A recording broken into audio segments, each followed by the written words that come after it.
Clara Bennett didn't cry when they emptied her desk. She didn't cry when they nailed the letter to her door.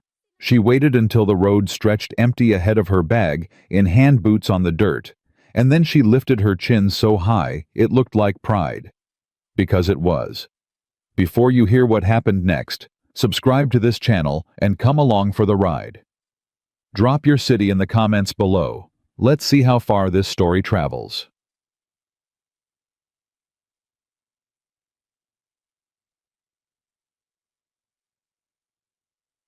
The letter had been pinned to the schoolhouse door with a single rusted nail. Clara saw it from across the road and something in her chest tightened before she even reached it. She knew what it would say. She had known since the town meeting 3 nights ago when the men sat in rows and the women stood along the wall, and not one of them, not a single one, had spoken her name with anything other than venom. She pulled the nail free with her thumbnail and unfolded the paper. By order of the Harlow County School Board, Miss Clara Bennett is hereby relieved of her duties, effective immediately pending the outcome of the investigation into her conduct. She is further advised to vacate the schoolhouse residence within 48 hours. 48 hours. She folded the letter in half, then in half again. Then she put it in her coat pocket, turned around and walked back to the small 2-room house that attached to the back of the schoolhouse where she had lived for 3 years. Inside, she sat on the edge of her bed for a long moment.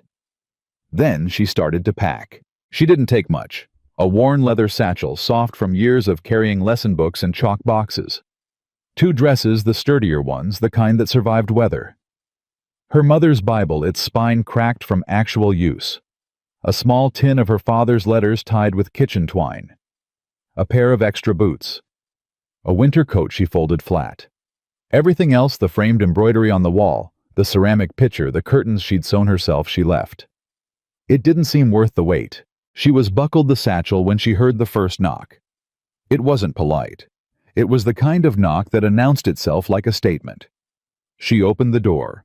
Margaret Hollis stood on the step, arms crossed, chin lifted the way women lifted their chins when they had decided they were righteous.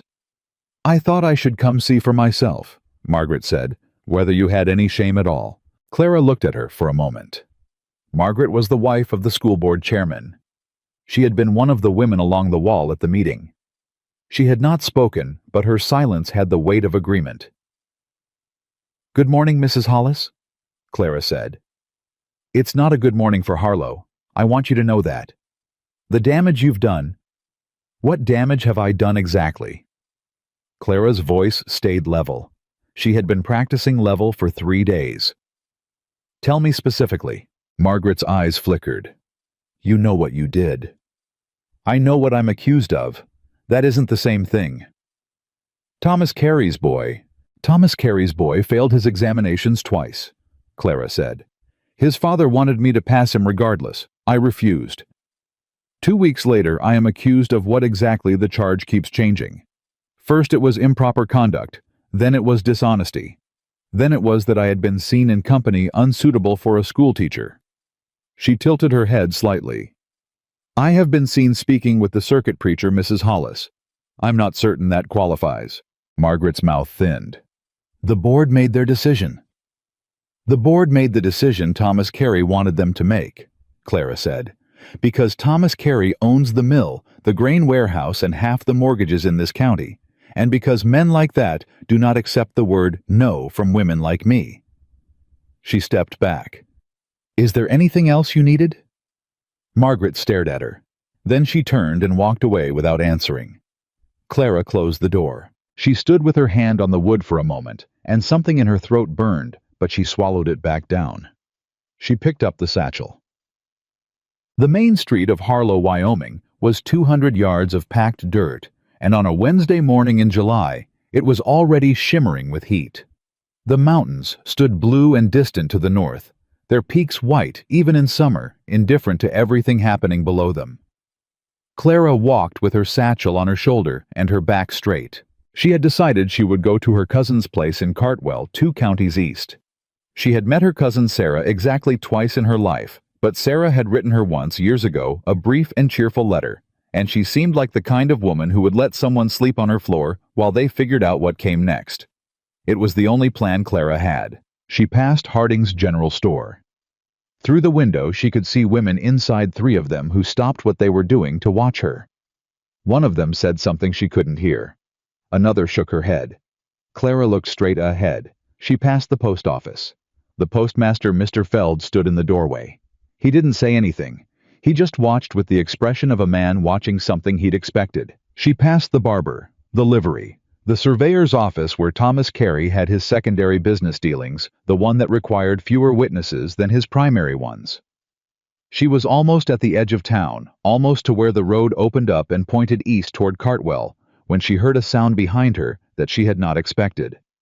A single horse, moving at a walk. She didn't turn around. The horse pulled alongside her and stopped. "Miss Bennet?" The voice was low and even. She turned. She knew who he was by sight.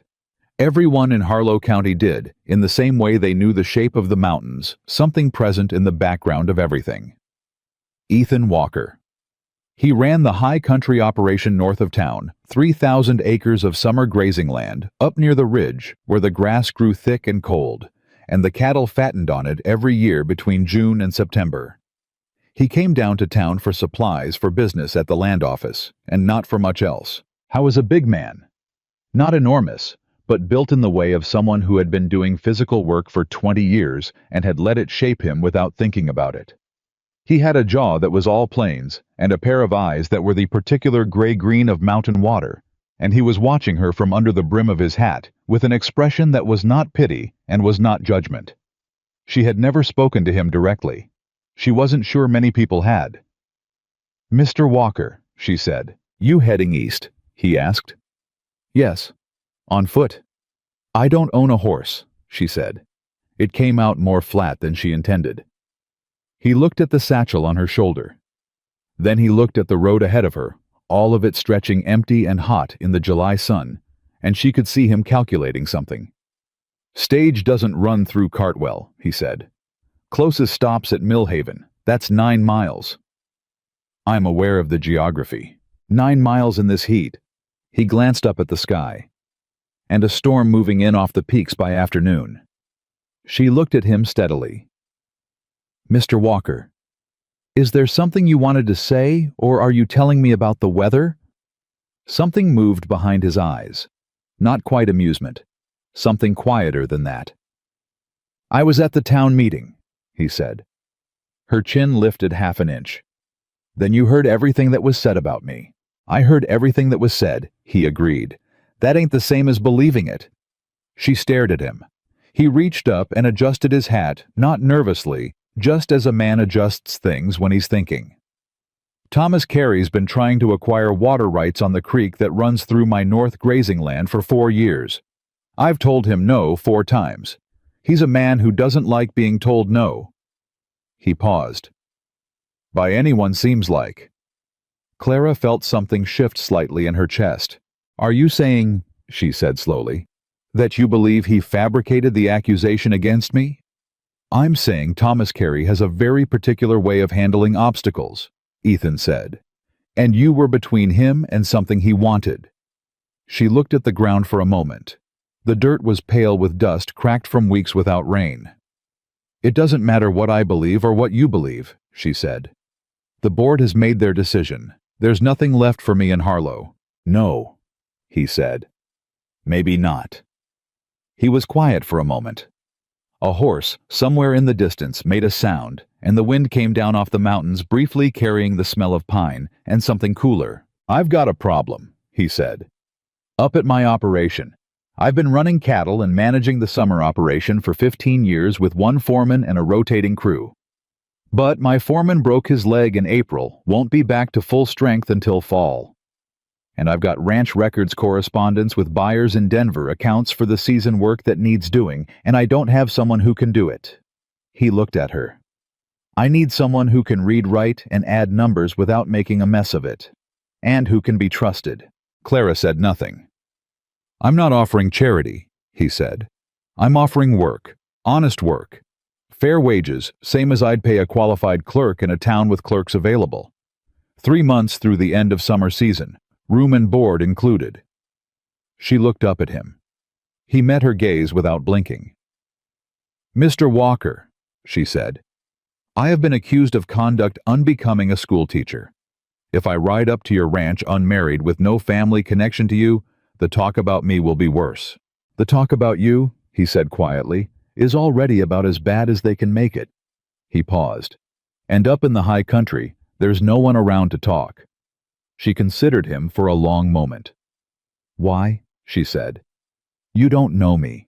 We've spoken 4 sentences to each other in 3 years. Why would you go to this trouble for someone you don't know? He thought about that. It was not the pause of a man making something up.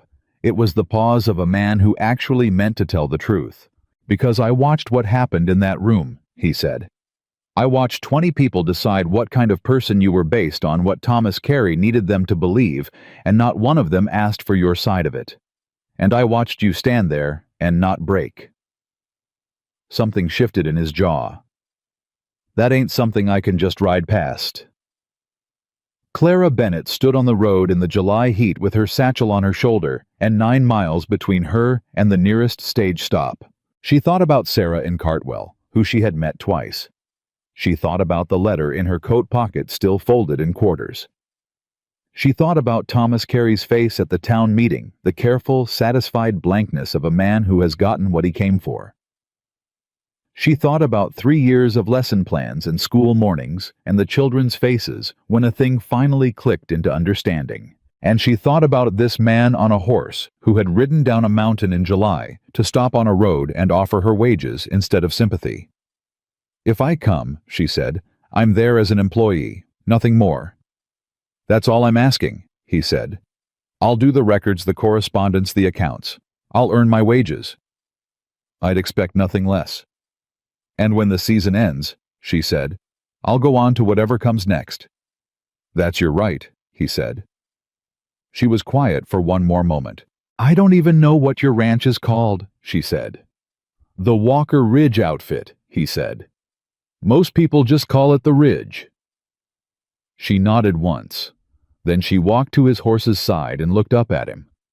He shifted his weight in the saddle and extended his hand, and she took it, and he helped her up behind him with no more ceremony than if he'd picked up a sack of grain from a porch. Behind them on the main street of Harlow, at least a dozen people had found reasons to be outside. None of them said anything. They just watched. Clara didn't look back. The road north out of Harlow climbed steadily, and within 2 miles, the town was gone behind a fold in the terrain. The heat thinned as they gained elevation, and the pines began tall and straight on either side of the road, and the air coming down off the peaks was different up here, cooler, with a smell of something clean under the resin and dust. Ethan Walker rode without talking, and Clara discovered that she didn't mind it. She had spent 3 days talking, defending herself, explaining herself, trying to be heard by people who had already decided, and silence felt like something she could breathe in. After a while she said, How many hands do you run up here? 8 during summer season, he said. Crew comes up in June, goes back down in September. Good men, most of them. Worked with me 4-5 years. And your foreman, Danner, Cal Danner. He'll be laid up until at least late August. He can run the men from a chair at the bunkhouse, but he can't ride, can't handle the physical work. The records and correspondence have been piling up since April. A pause. I'm not good at paperwork. What are you good at? She asked. It came out more direct than she meant. He seemed to take no offense. Mountains, he said simply. Cattle. Working out what a storm is going to do before it does it. Reading land. She thought about that. That seems like enough, she said. It's enough for the work, he said. It's not enough for everything. She didn't ask what he meant. The road curved up through a stand of aspens, their leaves catching the light in that particular silver-green way aspens did in July, flickering as the wind came through them. How long have you run the ridge? She asked. 12 years, he said. Bought the original 300 acres when I was 23. Built it up from there. Alone. Mostly. He shifted the reins. My father helped me with the first fence lines. He died 7 years ago. There's just the operation now. Clara filed that away. A man who had built something alone out of mountain land, who did not talk about it as an accomplishment, but simply as a fact. She was beginning to understand something about the particular economy of his words. "Mr. Walker," she said at the meeting, "you were in the back. I saw you. I think I saw you, but you didn't speak." He was quiet for a moment. "No," he said. "I didn't." "Why not?" The pause this time was longer. The horse moved beneath them, steady on the climbing road. "Because I didn't have evidence," he said. "What I had was a strong opinion about Thomas Carey and a gut feeling about you." Opinions and feelings don't carry weight in a public meeting in this county. Carey's got the board in his pocket, and standing up to say so without proof would have just made me a target and wouldn't have helped you. He paused again. What I could do was wait. "And this," Clara said. "This is waiting. This is acting on what I actually have," he said, "which is work that needs doing and a person who can do it. And time. Time has a way of making the truth harder to ignore." She sat with that for a while. The trees thickened on either side, and the road narrowed to a track, and then the track opened again, and she saw ahead of them, set back against the base of the ridge, the first buildings of the Walker operation. A main house of weathered timber, a bunkhouse, 2 barns, a series of working pens, and smaller structures she couldn't name at this distance. Above it all, the mountain rose enormous and indifferent. Its upper reaches scarred with old avalanche chutes, its peaks catching the first threads of cloud from the northwest. The storm Ethan had mentioned building on schedule. She looked at it all. "It's a real operation," she said without meaning to say it aloud. "Yes," he said. She heard the quiet in that single word, the kind of quiet that comes from a person who has built something and learned not to speak of it too loudly in case the speaking somehow damages it. Cal Danner was sitting in a chair on the bunkhouse porch with his leg in a splint, and the expression of a man who had been sitting in chairs when he would rather not be.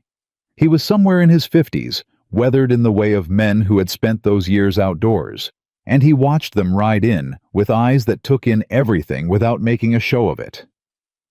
"This her," he said when Ethan stopped the horse. "This is Miss Clara Bennett," Ethan said. "She'll be handling the records and correspondence for the season." Danner looked at Clara with the direct, uncomplicated appraisal of someone who had no patience for pretense. "Can you add figures?" he said. "Yes," she said. "You got handwriting a man can read?" "Better than that," she said. Something in his expression shifted fractionally toward approval. "Good," he said. "The correspondence from the Denver buyers is 4 months behind. There's a buyer named Holbrook who wrote 3 times about the fall contracts and nobody's answered him. He's probably taken his business elsewhere by now, and that's 200 head of beef worth of contract." He shot a look at Ethan that Clara recognized as long-standing and affectionate exasperation. Because some people can manage 10,000 acres of mountain terrain and cannot manage to answer a letter. Ethan took no apparent offense. "That's what she's here for," he said.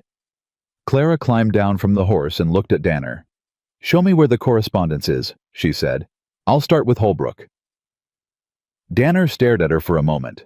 Then he nodded once, the nod of a man who had expected to have to argue and found he didn't need to.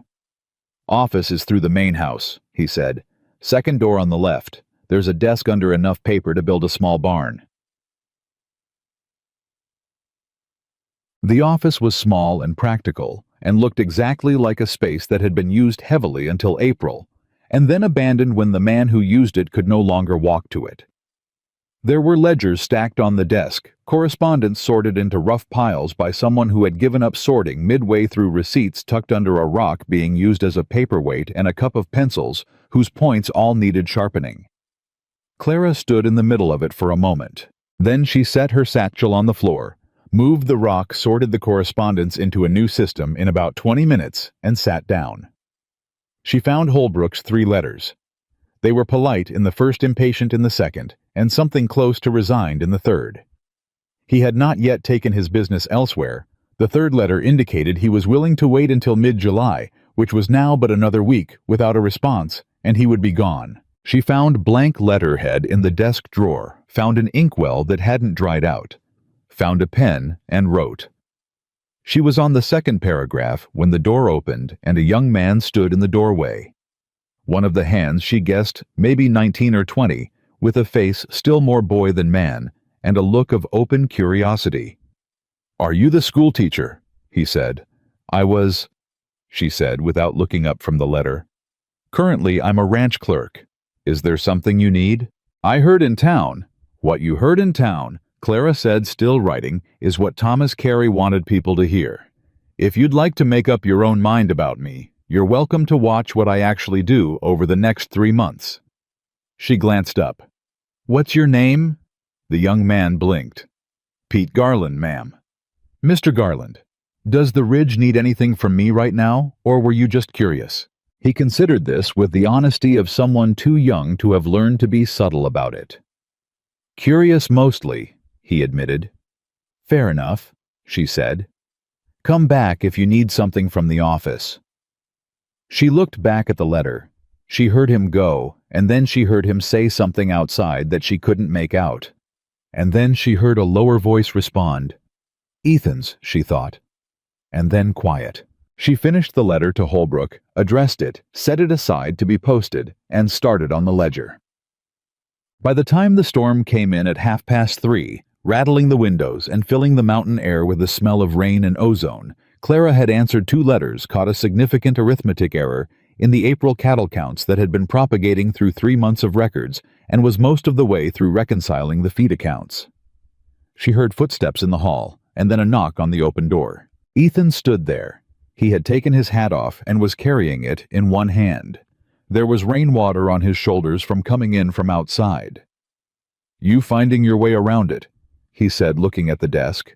"Someone made an error in April," she said. "The cattle count for the North pasture was written as 212 head. But when I cross-reference the grazing rotation records and the salt block deliveries, it should be 222. That 10-head discrepancy has been running through every subsequent calculation." He came into the room and looked at what she was pointing to. "The entry's in Danner's hand," he said. "People make errors," she said. "It doesn't look malicious, just a transposition. 212 instead of 222. Easy to do at the end of a long day." She looked up at him. "Do you want me to correct it forward through the records, or would you rather I document the discrepancy and leave the original entries intact for comparison?" He thought about this. Not a brief performative pause, but an actual moment of consideration. "Correct it forward," he said, "and note the correction date on each entry." "That's what I would have recommended," she said. He nodded. Then he looked at the pile of completed correspondence on the corner of the desk, much smaller pile now than it had been this morning. "You been at this all afternoon," he said. "There was a lot to do." "It's near 6, he said. "Cook'll have supper ready at the main house. You should eat." She looked up at him. The lamp on the desk had been lit at some point in the last hour, the light outside having faded under the storm clouds, and in the lamplight his face looked different, less guarded maybe, or just familiar, in the way of someone you'd been working near all day, even if the work was separate. "Mr. Walker," she said, "am I eating with the hands?" "You'll eat where you're comfortable," he said. "Main house has a separate table in the kitchen where Danner and I usually take supper. You're welcome there if you want." She thought about it for only a second. "That would be fine," she said. She stood up, pressed the heel of her hand briefly against the small of her back hours at a strange desk, and the chair was the wrong height, and picked up the Holbrook letter. "This needs to go out with the Morning Post," she said. He took it, looked at the address, looked at the letter itself briefly. Something in his face changed, not dramatically, just a small adjustment in the set of his jaw. "This is good," he said. "It's a competent business letter," she said. "It tells Holbrook you're sorry for the delay, explains the foreman's injury, as the cause reaffirms your interest in the fall contract, and asks for his terms in writing so you can respond formally. It doesn't grovel, and it doesn't oversell. Men like Holbrook respect straightforward." Ethan looked at her. "How do you know what men like Holbrook respect?" he said.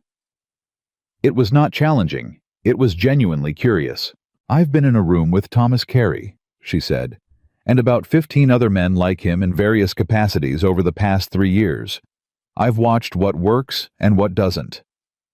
She paused. Men who have built things from work respect other people who appear to be doing the same. Holbrook built his cattle brokerage from 4 head of cattle and alone in 1864. He doesn't want flattery. He wants to believe you're someone worth doing business with. Ethan was quiet for a moment. "You looked him up," he said. "In your files," she said. "I found the original contract from 2 years ago. There was a brief correspondence history going back to 1877. It was enough." He turned the letter over once in his hands. Then he set it on the corner of the desk and said, "Supper's in 15 minutes," and walked out. She listened to his boots on the floor. Then she turned back to the accounts and wrote for another 8 minutes before stopping, which took the total to closer to 20. But she had a feeling Ethan Walker was the kind of man who waited. The kitchen of the main house was large and plain and smelled of wood smoke and something with onions. Danner was already there, his splinted leg extended under the table, a cup of coffee in his hand. He looked at Clara when she came in and nodded once. The cook was a short, broad man named Amos, who had been feeding cattle crews in the mountain operations for longer than he would specify, and who treated everyone with the same unvarying cheerfulness that Clara suspected was either profound contentment or a survival strategy, and she was not sure which. Ethan was washing his hands at the basin when she came in. He dried them and sat down without ceremony. They ate. Stew with biscuits, the biscuits made better than she would have expected. Danner asked Clara specific questions about what she'd found in the records. Real questions, operational questions about the discrepancy, and the correspondence, and the feed accounts. And she answered them directly, and he nodded, and occasionally made a sound of the kind that meant he was recalibrating an opinion. "The Holbrook letter," he said. "What did you tell him?" "I told him the truth," she said. "That the injury delayed correspondence, that the operation was continuing normally, and that we valued the business relationship. I asked for his terms in writing." Danner looked at Ethan. "Should have done that in May," he said. "I know," Ethan said. "Could have done it myself from the chair." "I know that too." Danner looked back at Clara. "He's stubborn about asking for help," he said with the candor of a man who had worked with someone long enough to have run out of tact about certain things. "I gathered," she said. "You might as well know it now." He broke a biscuit in half. "He also won't complain when he's hurt, won't stop working in weather that would keep sensible men inside, and has a particular blind spot about people he decides to trust, which is either admirable or going to get him killed eventually." Ethan ate his stew without looking up. Clara looked at Danner. "Are you warning me," she said, "or describing him?" "Both," Danner said. "Seems useful for you to know the situation." "I appreciate the context," she said. Danner nodded. "Good enough then."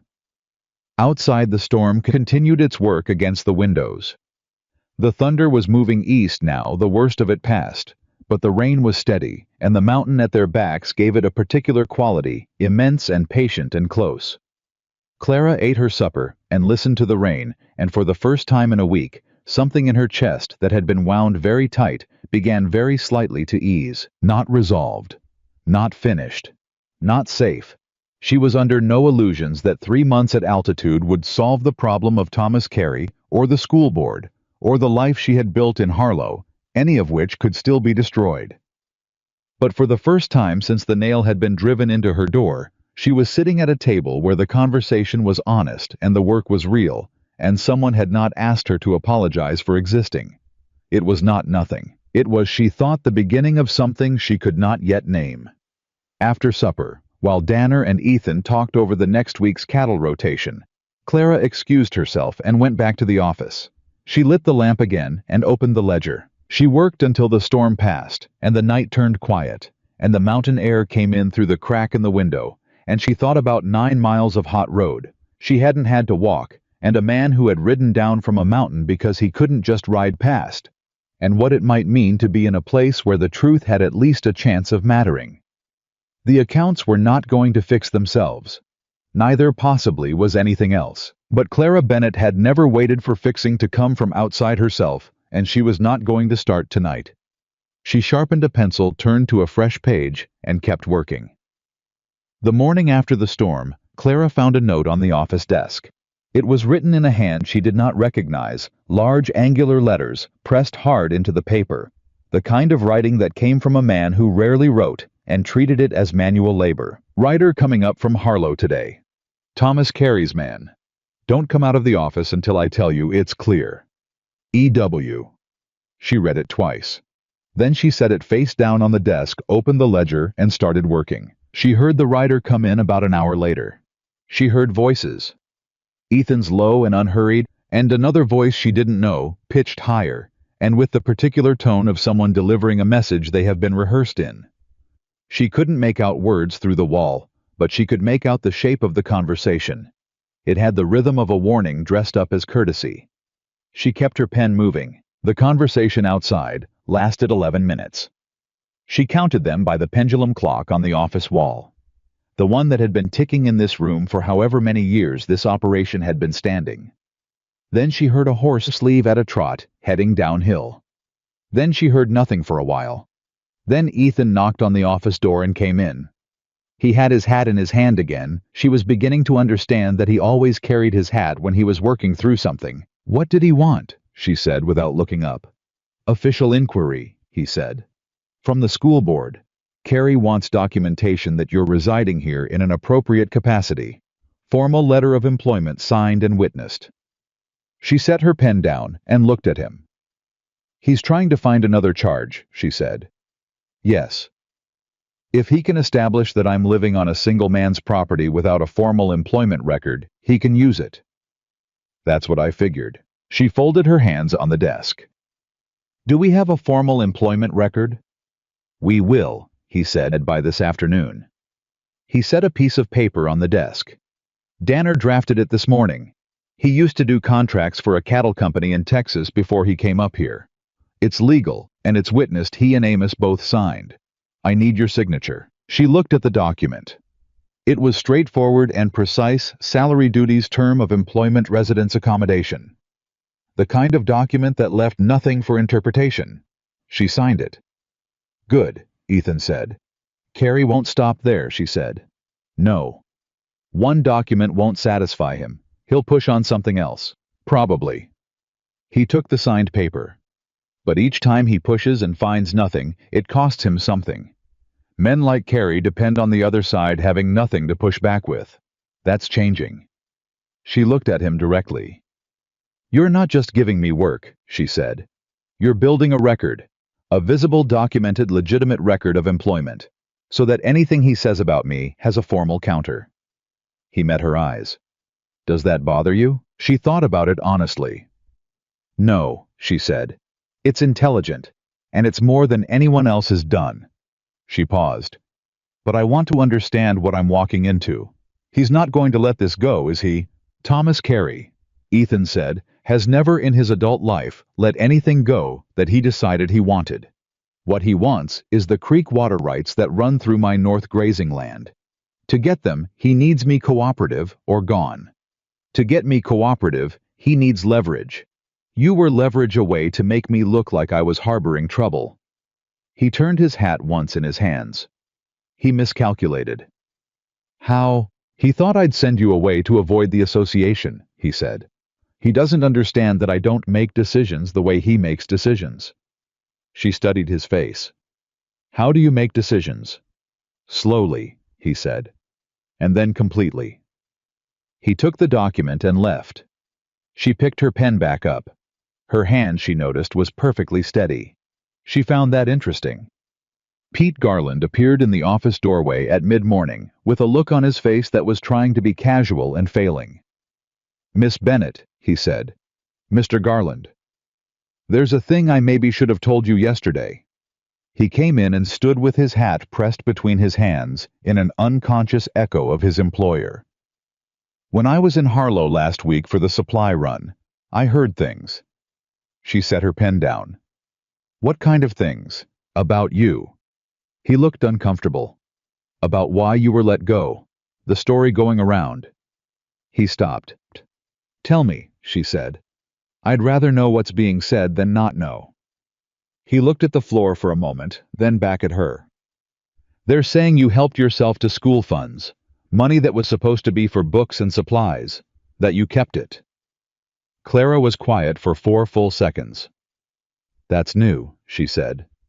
Ma'am, the original accusation was improper conduct, she said. Then it was dishonesty about examination results. Now it's theft of school funds. She looked at Pete steadily. Every time there's nothing to find on the last charge, there's a new one. Do you understand what that pattern means? Pete thought about it with the earnest effort of someone who actually wanted to understand. That he's making it up as he goes, he said. That he's looking for something that will stick, she said. Which means nothing so far has. She paused. Is there anything else? They're saying you came up here because the boss... He stopped again, more uncomfortable now. Because Mr. Walker and I have an inappropriate arrangement, she said flatly. Yes, ma'am. And what do you think? He blinked. He clearly had not expected to be asked. I think, he said slowly, that you were in the office until late last night fixing records that nobody's touched in months. And you caught an error Danner didn't catch, and Danner's been doing cattle accounting for 20 years. He paused. Doesn't seem like someone who came up here for anything other than work. No, she said. It doesn't. She picked her pen back up. Thank you for telling me, Mr. Garland. It was honest of you. He nodded and left. She stared at the ledger for a moment without writing. Theft of school funds. That was escalation. That was Carrie deciding that social censure wasn't enough and reaching for something with legal teeth. She needed to think about what records existed, what documentation she had retained, what could be verified. She started a separate sheet of paper and began writing down everything she could remember about the school's finances for the past 3 years. Every expenditure, every purchase, the names of suppliers, the dates of board meetings where accounts had been reviewed. She wrote it all down in precise, clear sequence, every detail she could pull from memory, because memory documented in ink was better than memory that existed only in her head. She wrote for 2 hours without stopping. Shaw! It was Danner who found her still at it when he swung in on his crutch for the midday check. You're supposed to be on the accounts, he said, looking at the separate pages. I am, she said. These are my own accounts, from Harlow. She looked up. Carrie's people are now claiming I stole school funds. Danner's expression did not change dramatically, but something in the set of his mouth sharpened. He's escalating. Yes. How much do you remember? Everything, she said.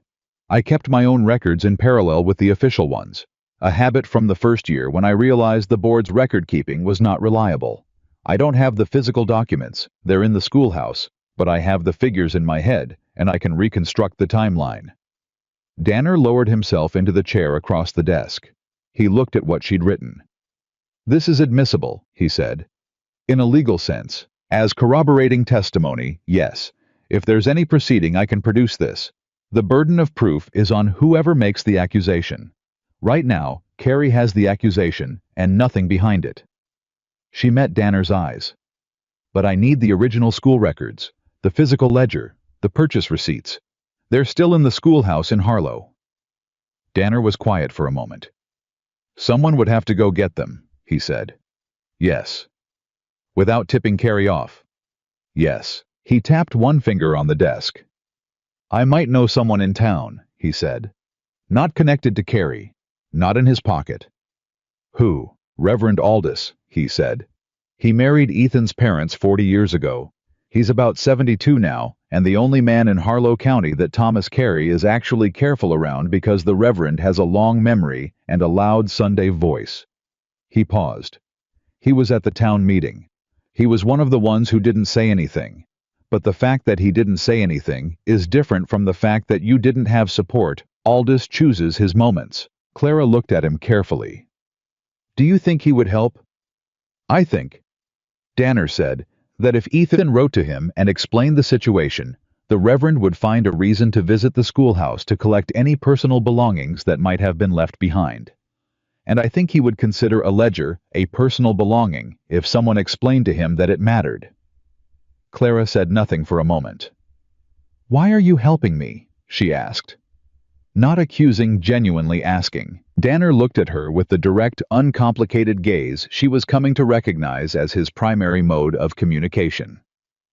"Because I've worked for Ethan Walker for 9 years," he said. "And in 9 years, I have seen him do exactly 2 things that surprised me. One was when he refused Carrie's offer for the water rights, because the offer was generous enough that most men would have taken it. And the other was yesterday when he rode down into town to offer you work." He paused. "Ethan Walker doesn't do things without thinking them through.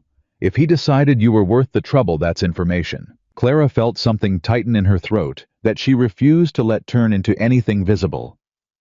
"I appreciate that," she said carefully. "Don't mention it," Danner said. "Write down exactly what you need from that schoolhouse. I'll get a letter to Ethan tonight." She didn't see Ethan until late afternoon, when he came in from the north pasture with mud on his boots and the look of a man who had been making decisions in the field all day. He stood in the kitchen doorway and looked at her sitting at the table with the pages she'd written. "Danner told me about the new accusation," he said. "Yes." He pulled out a chair and sat down across from her. He was still in his work clothes, hadn't cleaned up yet, and there was a long scratch on the back of his left hand from something. He looked at it briefly and then at her. "What do you need?" he said.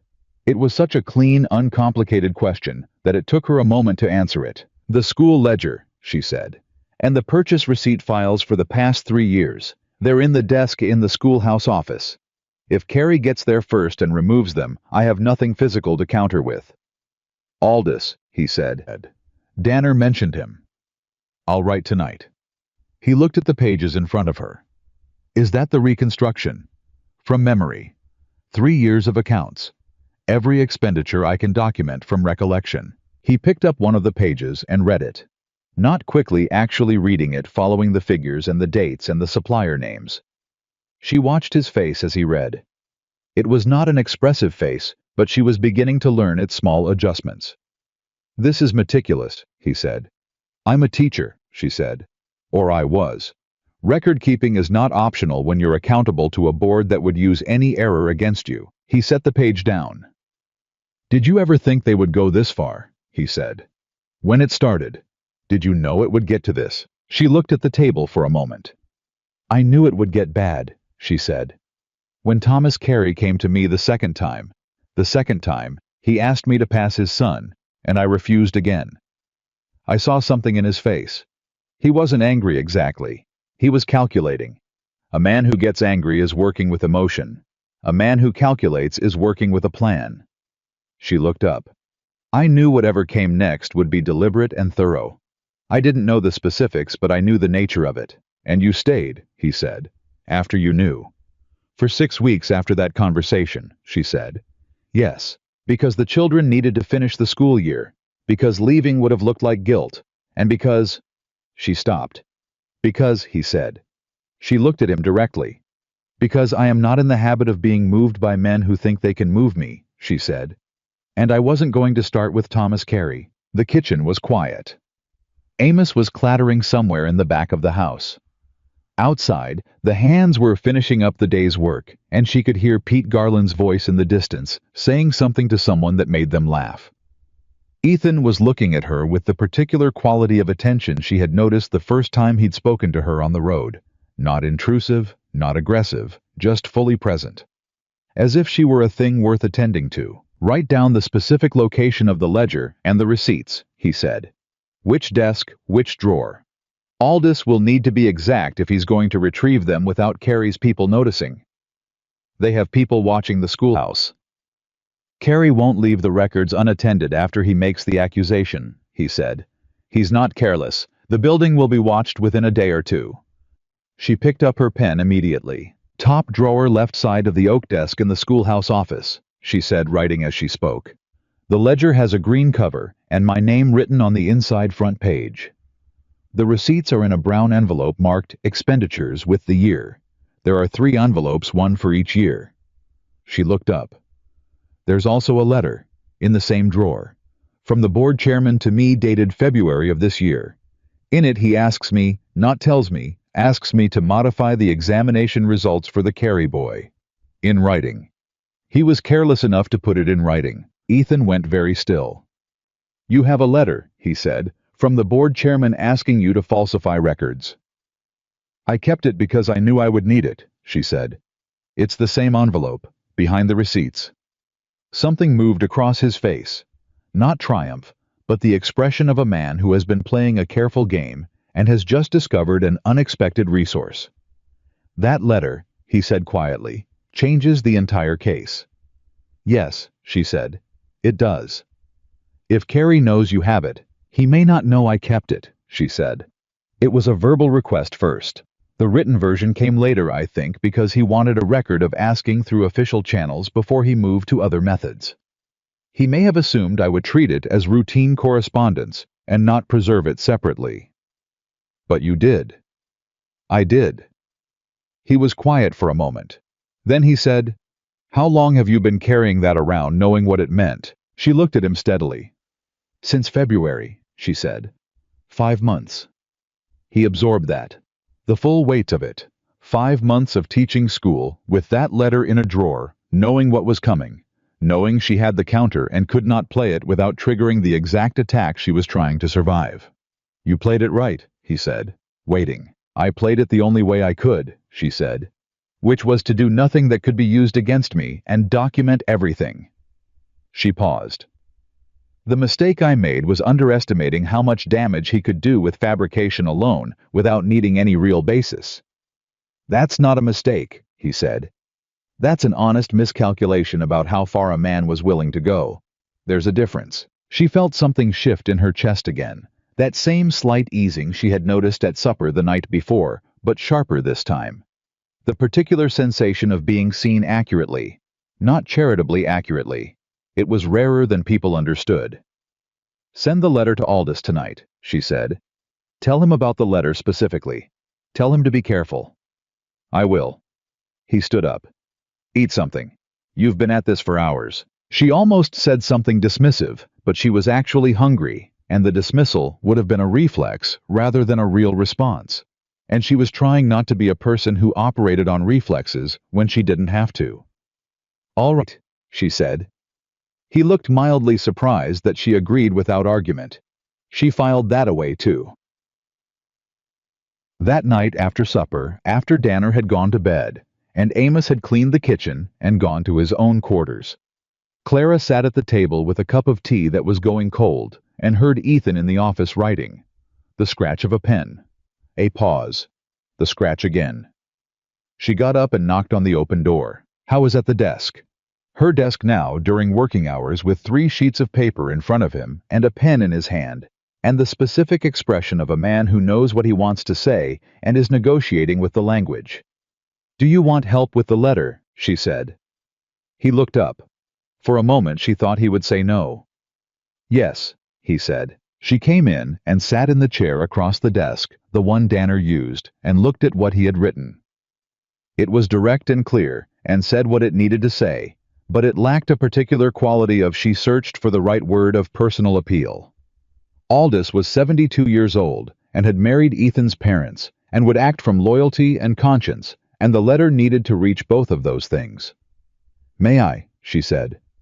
He handed her the pen. She rewrote the central paragraph. She kept his words where they worked and changed what didn't, and she added one sentence at the end that she thought would matter to a man of Aldous' particular history in this county. When she handed it back, he read it and was quiet. That sentence at the end, he said. About your mother, she said. Yes. Is it presumptuous? He read it again. She was the first person in this valley to speak kindly to a stranger, and you performed that ceremony, and I believe you remember it. He looked up. She was, he said, and he does. Then leave it, Clara said. He folded the letter. They sat in the small office with the lamp between them and the mountain dark outside the window, and for a moment neither of them said anything. It was not uncomfortable. It was the particular quiet of 2 people who have been doing serious work together all day and do not need to perform anything for each other at the end of it. Why did you become a teacher? He said. The question surprised her. Not its content, but its timing. The fact that he asked it now in this moment after a day of legal strategy and reconstruction of financial records. Because I was good at it, she said. And because the children in rural counties don't have enough of it. And because... She paused. My father could read and my mother couldn't, and I watched what that difference meant in their lives. Which one could read a contract? Which one had to trust the other to read it for her? She looked at her hands. I thought if I could spend 20 or 30 years making sure children in places like Harlow could read and cipher, that would be a life worth the spending. I was looking at her with that quality of full attention. And Carrie took that from you, he said. He took the position, she said. He hasn't taken what I know, or who I am, or what I can do. She met his gaze. Those aren't things you can pull off a desk and file an accusation against. He held her gaze for a long moment. No, he said. They're not. He stood and picked up the letter. I'll have this with the morning writer, he said. Good night, Mr. Walker. He stopped at the door. Something in the set of his shoulders shifted fractionally. Ethan, he said. Up here people use names. She considered that for a moment. Good night, Ethan, she said. He nodded once and left. She sat alone in the office for a little while longer. The lamp threw its small circle of light over the desk and the ledger and the pages of her reconstruction, and outside the mountain was enormous and still and indifferent to everything except its own ancient processes. And she thought about the letter in a schoolhouse drawer, and a reverend with a long memory, and a man who wrote slowly and then completely. She thought about 5 months of waiting. She thought about how it felt to stop waiting. She picked up the pen and added 3 more pages to the reconstruction before she finally went to bed. The next 4 days had a rhythm to them. She was at the desk by sunup. The accounts first, the immediate operational work, the correspondence that needed answering, the feed calculations, and the grazing rotation records, and the buyer communications that had been accumulating since April. She was fast. She had always been fast with figures, and 3 years of running a school on a thin budget had refined that speed to something close to instinct. By mid-morning, she had usually cleared the day's operational work and moved to the reconstruction, her parallel record of the Harlow school finances, building it out day by day, consulting her own memory, the way other people consulted ledgers. Pete Garland brought her coffee at the same time every morning without being asked after the second day. She did not comment on this. He did not explain it. It was simply a thing that happened. Danner came in twice a day, once at mid-morning to check on operational matters, and once in the afternoon to discuss anything that had come up. He was blunt and knowledgeable, and had no patience for anything he considered imprecision, which suited her fine. Ethan she saw at meals, and occasionally in passing during the day, when work brought him through the main house. He did not linger. He did not make conversation for the sake of making conversation. But she noticed she was a teacher. She had spent years noticing that he was aware of what was happening in the office. He would make one comment at supper that would tell her he had looked at the correspondence pile and registered its reduction, or noted that the grazing records were current in a way they hadn't been in months. I didn't say more than that. But he noticed. On the 4th morning, a rider came up from Harlow. Not Carrie's man this time. A younger man she didn't recognize, trail dusty and in a hurry, who asked for Ethan Walker and was directed to the north pasture and came back 20 minutes later with Ethan beside him. Clara watched from the office window as they talked in the yard. She couldn't hear anything, but she could see Ethan's face, and she saw the moment when whatever the rider said landed. His expression didn't change much, but his jaw set in a way she hadn't seen before. When the rider left and Ethan came inside, he came straight to the office. Reverend Aldous went to the schoolhouse yesterday morning, he said. And, she said. The desk was empty, he said. The drawer had been forced. The ledger is gone. The receipts are gone. She felt the bottom drop out of something in her chest. The letter, she said. Gone, he said. The silence in the office was absolute for 3 full seconds. He got there first, she said. Her voice was level. She was very proud of how level it was. Sometime in the past 2 days, Ethan said. Aldous says the lock on the schoolhouse was changed yesterday morning. New padlock on the door. Carrie's people are calling it a security measure to protect school property. She looked at the wall across from the desk. He has the letter now, she said. The letter where his own board chairman asked me to falsify records. Yes. That letter is evidence of wrongdoing on their part, she said. Which means they'll destroy it. Probably. She looked at him. He moved fast, she said. Faster than I thought he would. Which means he knew or someone told him that I had retained that correspondence. Ethan was quiet. Someone in this house, she said, not accusing, working through it. Or someone who saw me leave Harlow and understood what I would know to preserve. Or someone who was watching the mail, Ethan said. The writer I sent to Aldous went through town. She closed her eyes briefly. The letter.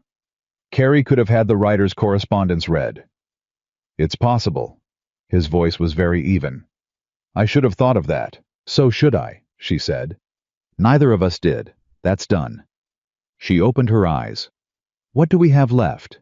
He looked at her. We have your reconstruction, he said. And we have Aldous, who is willing to testify to what he found or didn't find. And we have Danner, who knows Carrie's history in this county going back 12 years. He paused. And we have the pattern. The pattern, she said. Every charge they've made so far has a sequence, he said. Improper conduct, then dishonesty about records, then theft of school funds, each one appearing right after the last one fails to hold. He met her eyes. A judge who's paying attention will see that pattern. A man who builds charges that way is not a man who found evidence. He's a man who's looking for a charge that will work. She stared at him. You're thinking about a judge, she said. You're thinking about taking this to a court. I'm thinking about the land office, he said. The water rights dispute has been in informal negotiation for 4 years. If I file formally, if I put this in front of the territorial court as a land and water dispute with documented evidence of intimidation of witnesses connected to the case, it changes the nature of it. He paused. You become a witness in a federal land proceeding. That gives you protections that a dismissed schoolteacher doesn't have. Clara said nothing for a long moment. You've been thinking about this since before I arrived, she said. He didn't deny it. You didn't just offer me work, she said slowly. You were already planning to take Carrie to the territorial court over the water rights. And you saw that what he did to me was the same pattern. Intimidation, fabricated accusations, using the local power structure to move people out of his way.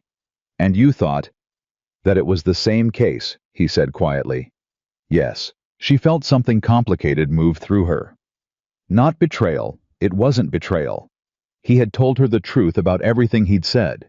He hadn't lied. But he had known more than he'd offered, and she found that she needed a moment to recalibrate. Why didn't you tell me this on the road? She said. Because on the road you didn't know me, he said. And I was asking you to trust me enough to come up here. Telling you I was planning to involve you in a territorial land dispute would have been asking for more trust than I'd earned. She thought about that with the scrupulous honesty she tried to apply to everything. That's fair, she said. Clara. It was the first time he had used her given name. She noticed it and didn't show it. I should have told you sooner. That's on me. Yes, she said. It is. She looked at him. But you're telling me now. And what you're describing is the only real path out of this that doesn't end with me living under Carrie's version of my story for the rest of my life. She paused. So tell me everything. What does filing formally with the territorial court require? What do we need? Who do we need? And how long do we have before Carrie's next move? Ethan pulled a chair out from the corner and sat down. Let's start at the beginning, he said. And he did. The territorial court filing took 3 days to prepare. Clara worked on it the way she worked on everything methodically, completely, without leaving gaps that a sharp opposing lawyer could push through. Ethan sat with her the first night for 4 hours, going over every piece of documentation. They had every gap they needed to account for every point where Carrie's people could attack the filing and find nothing to hold. Danner contributed 12 years of witnessed history. He had a memory like a land survey, precise, detailed, and entirely uninterested in sentiment. He dictated and Clara wrote, and by the end of the second night, they had a 40-page document that laid out the water rights dispute, the pattern of intimidation, the sequence of accusations against Clara, and the connection between the two. This is good, Danner said, reading the final version. This is better than good. Will it hold? Clara said. "In front of the right judge, it'll do more than hold." He looked at Ethan. "You know who we need." "Hargrove," Ethan said. "Judge Hargrove's circuit doesn't run through Harlow County," Clara said. "No," Ethan said. "But this isn't a Harlow County matter anymore. Water rights disputes that cross county lines go to the territorial court in Cheyenne. Hargrove sits that bench in September." "September is 2 months away," she said. "Yes," he said. "Which means we have 2 months, and Carrie has 2 months, and the question is what he does with his." She looked at the filing on the desk between them. "He'll move before September," she said. "He knows we're building something. He took the records, which means he's paying attention. He'll try to collapse this before it gets to Cheyenne." "Yes," Ethan said. "He will." They looked at each other across the desk, and neither of them said the obvious thing, which was that they didn't know exactly how Carrie would move, only that he would, and that the next weeks would determine everything. "Send the filing," she said, "tonight." Ethan picked it up and left the office. Clara sat alone at the desk and listened to the mountain night, and she thought about Thomas Carey in his office in Harlow with a ledger that wasn't his and a letter that could destroy him. And she thought about what a man like that did when he felt a case closing around him. She thought he got dangerous. She was right. It started 6 days later, and it didn't start with Carrie. It started with water. The creek that ran through Ethan's north grazing land came down off the ridge through a series of natural channels that had been there as long as the mountain had been there. In July, it ran full and cold from the snowmelt, and the cattle needed it, and the summer operation depended on it, in the way everything in mountain country depended on water, absolutely without substitute. Pete Garland found the diversion on a Tuesday morning. He came back to the main house at a dead run, which was something Clara had not seen him do, and he hit the porch boards hard and shouted for Ethan before he was through the door. Clara heard it from the office. She was on her feet before she heard Ethan's voice from upstairs. She came out into the hallway and heard Pete talking fast, the words tumbling. "North channel's been blocked," Pete said. "Something built up overnight. Rock's timber looks deliberate. The water's running east into Carey's land instead of down to the north pasture. I found 2 of the steers already in distress." Ethan was past Pete before he finished speaking, moving through the house with the focused speed of a man who understood immediately what this meant. Clara stepped back against the wall as he went by, and he stopped for just a half second and looked at her. "Stay here," he said. "Go," she said. He was out the door. She stood in the hallway for approximately 4 seconds. Then she went back to the office, sat down, and started writing. She wrote everything Pete had said word for word with the time and the date. Then she went to the window and wrote what she could observe, how many men rode out which direction, how long it took. She documented it all with the precision of a person who understood that what happened in the next hours needed a clear record, and that someone had to be the one to keep it. Danner appeared in the doorway on his crutch, his face already calculating. "You heard," he said. "I heard," she said, still writing. "Deliberate diversion of a natural watercourse onto an adjacent property. That's not just trespass, that's interference with an established water right." "Can you document the legal basis?" he said. "Already doing it." She looked up. "How long has that creek been running through the north pasture?" "Since before Ethan bought the land," Danner said. "Prior appropriation doctrine, first use establishes right. That water right predates Carey's claims by at least 15 years. Do you have the original land purchase documentation, the deed?" "Filing cabinet in the back room," he said. "Second drawer." She was around the desk and past him before he finished the sentence. She found the deed in 7 minutes and had it open on the desk in 8. She read the water rights language in the original conveyance. It was there, clearly described with a date of establishment, going back to 1861. Carey's own first land acquisition in the county was 1869. She wrote that down too. Then she sat back and thought about what a man with a diverted creek and 8 head of cattle in distress was going to do, and what a man who had diverted the creek was hoping he would do, and she felt something cold move through her that had nothing to do with the mountain air. Carey wanted Ethan angry. He wanted a confrontation. He wanted something physical and visible that he could document and use trespassing on Carey's land to restore the diversion, or worse. She got up and went to find Pete Garland. He was in the yard, still catching his breath. "Mr. Garland," she said, "when you found the diversion, was anyone around? Anyone from Carrie's property?" Pete looked at her. "There were 2 men on the ridge above," he said, "watching. I didn't recognize them. I figured they were hands from the Carrie spread. Witnesses," she said. "He put witnesses there. He built the diversion, and then he put men on the ridge to watch what Ethan would do when he found it." Pete's face changed. "He wants a fight," he said. "He wants Ethan to cross onto his land and confront his people," she said, "which gives him an assault claim or a trespass claim to file before our water rights case gets to Cheyenne." She looked at Pete steadily. "Who went with Ethan?" "3 of the hands," he said. "Jim, Hector, and Tom." "Go after them," she said. "Tell Ethan what I just told you.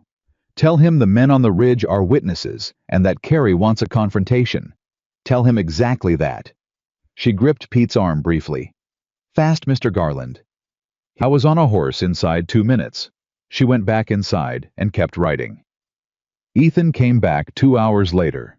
He came back controlled, which she had not been entirely certain he would.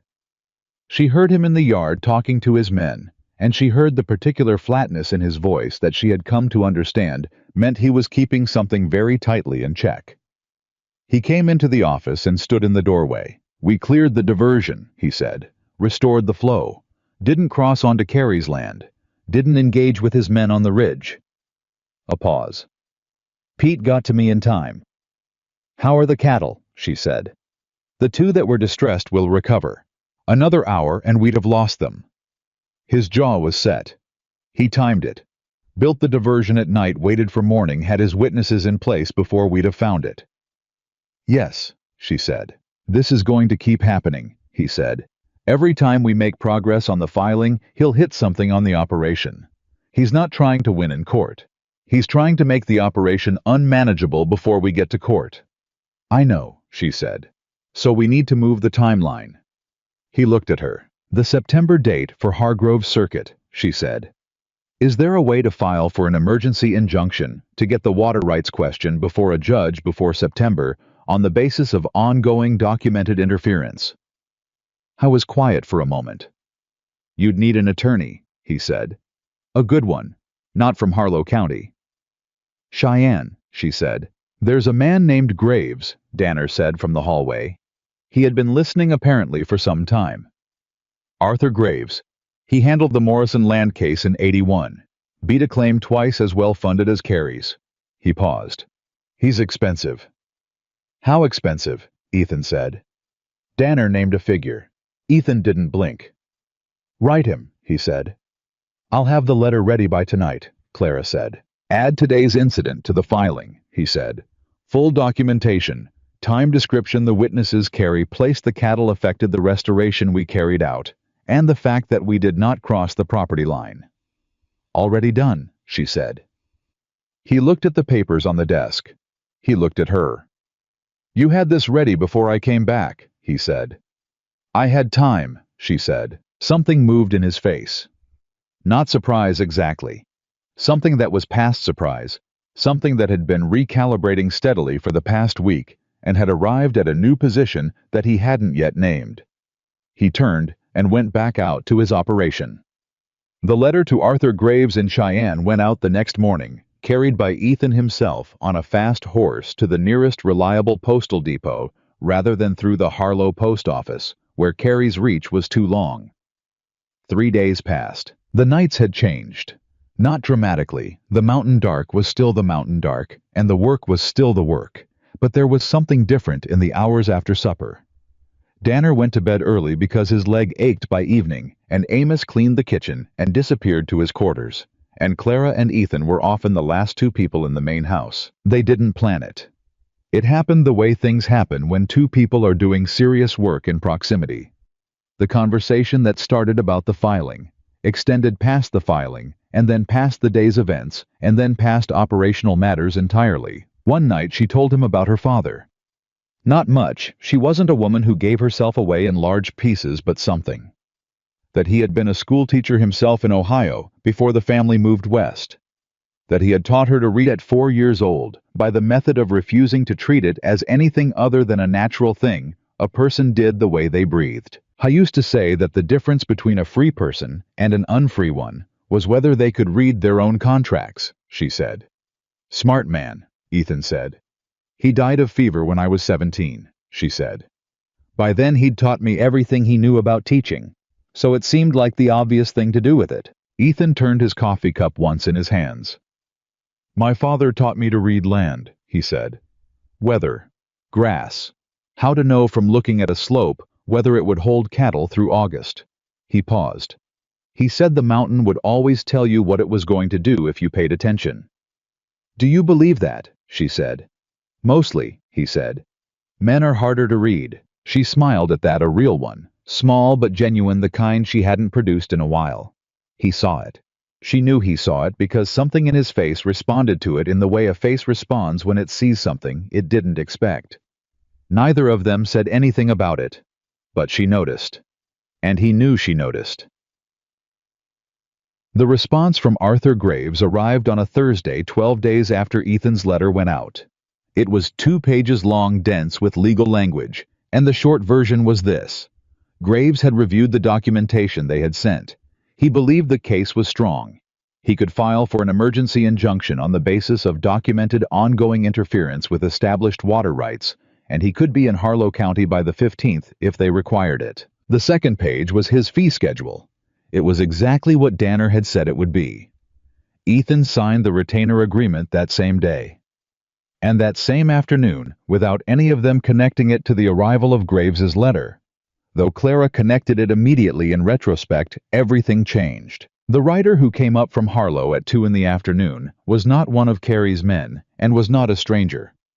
It was Reverend Aldous himself, 72 years old, and moving on horseback, with the careful determination of a man who had decided something and intended to act on it before he reconsidered. Ethan brought him into the kitchen, and Clara came from the office and stopped when she saw who it was. Aldous was a small man with white hair and eyes that were very dark and very sharp, and he looked at Clara the way he might look at a passage of scripture. He was trying to understand correctly before preaching it. Miss Bennet, he said. Reverend Aldous, she said. Sit down, please, he said, to both of them, as if it were his house. They sat. He sat across from them and folded his hands on the table and said, I should have spoken at the meeting. The room was quiet. You should have, Clara said. He accepted that without flinching. I know what I know about Thomas Carey, he said. I have known it for 20 years, and I told myself that speaking without proof would do more harm than good, and that was partly true, and partly a very sophisticated version of cowardice. He looked at her directly. I am sorry for it. Clara held his gaze. What changed? She said. Margaret Hollis came to me yesterday, he said. She's the board chairman's wife. He paused. She's also a woman who has been carrying something for 6 months and has run out of room for it. Clara went very still. She knows something, she said. She was present, Aldous said, when her husband wrote the letter asking you to modify the examination results. She heard the conversation. She saw the letter drafted. And when the ledger and the records were removed from the schoolhouse, her husband told her the letter had been destroyed. He looked at the table for a moment. She did not agree with that decision. She can testify, Clara said, to the existence of the letter, to the content of the conversation. Yes, Aldous said, if she's protected from retaliation, which is the condition she named. Ethan spoke for the first time since they sat down. What kind of protection does she need? Her husband is in Carey's debt, Aldous said. Financially. The mortgage on their property runs through Carey's investment operation. If she testifies against the board's decision, Carey will call the note. He met Ethan's eyes. She needs to know that won't destroy her family. Silence. Ethan looked at Clara. Clara looked at Ethan. What's the note worth? Ethan said. Aldous told him. It was a significant figure, not insurmountable for a man running 3,000 acres of productive summer grazing, but significant. The kind of figure a man thought about before committing to it. Ethan thought about it for approximately 15 seconds, "I'll buy the note," he said. "From Carey's investment operation.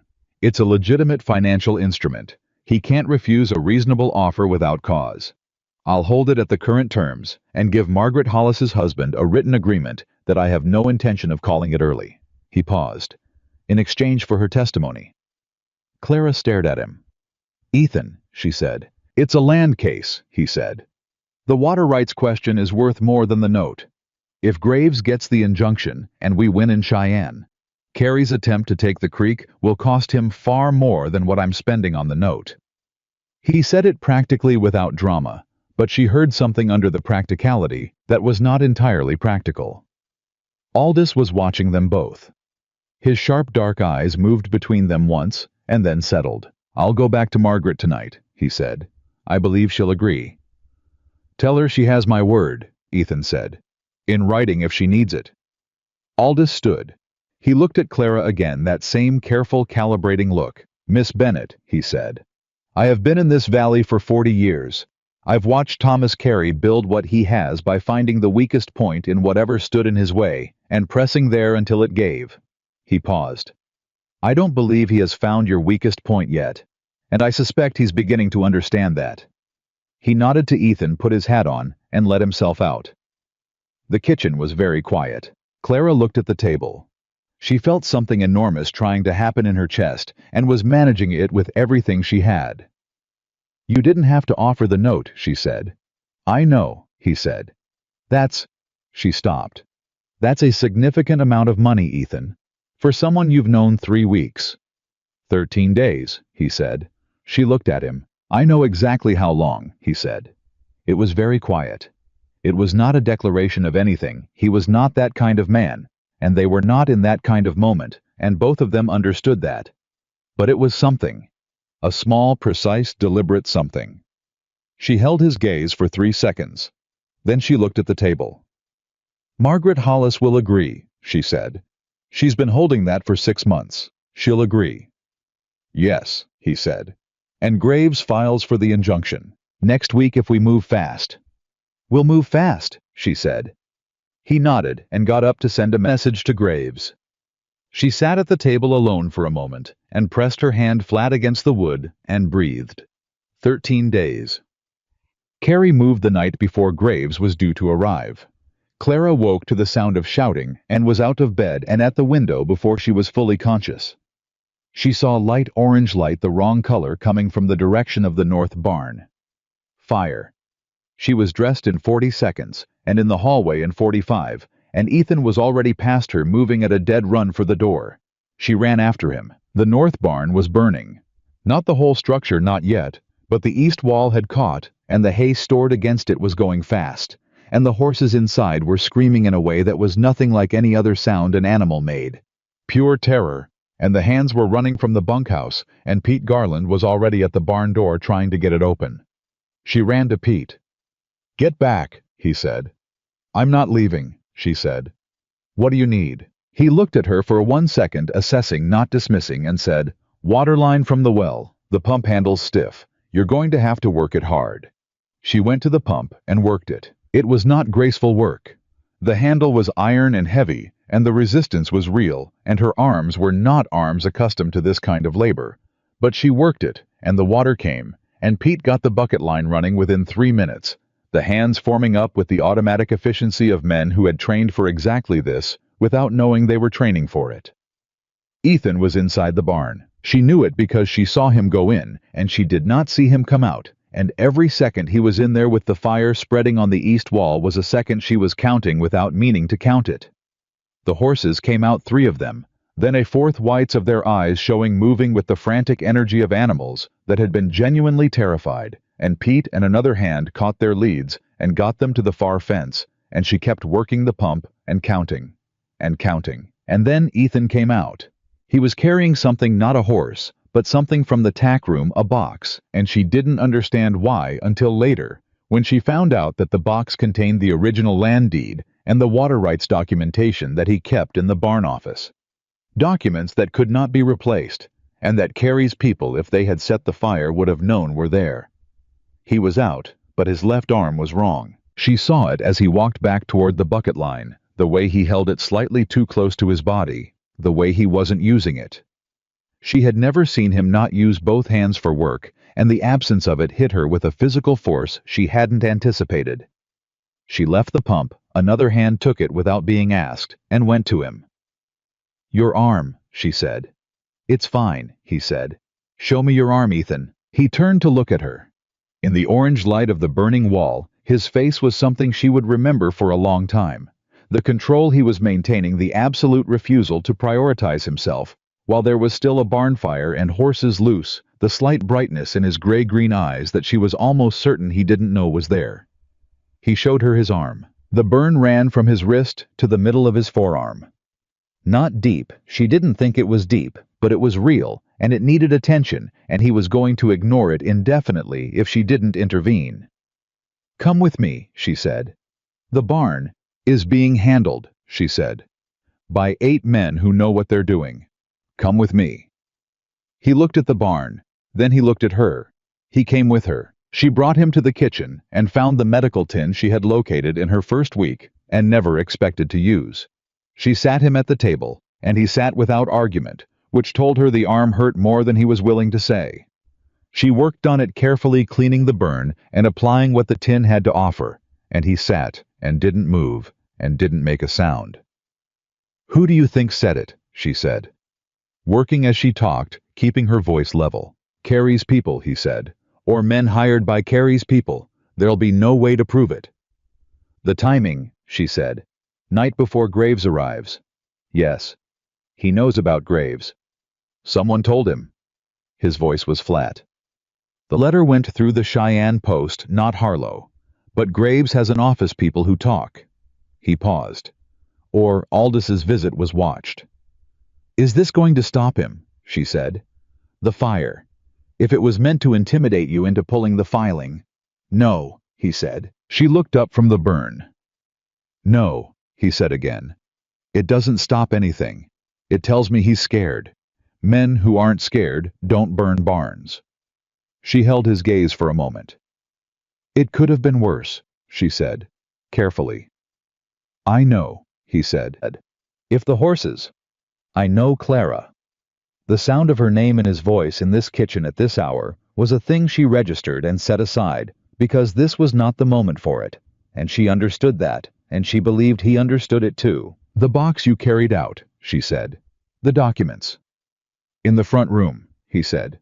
"On the table." "I'll file copies with Graves tomorrow," she said. "Before anything else. We need duplicates in a location Carrie can't touch." "Yes," he said. She finished with the burn and wrapped it, and he flexed his fingers once, testing, and nodded. "Thank you," he said. "You're welcome," she said. Outside, the sounds of the bucket line were changing, the shouts coming slower, less urgent. The fire was being brought down. She could hear it in the voices, the way you could always hear disaster receding in the voices of the people fighting it. She sat across the table from him in the kitchen, and they were both slightly ash-stained and tired, and the lamp was burning low, and outside someone called that the east wall was holding, and the fire was out. He let out a breath that she didn't think he'd meant to let out.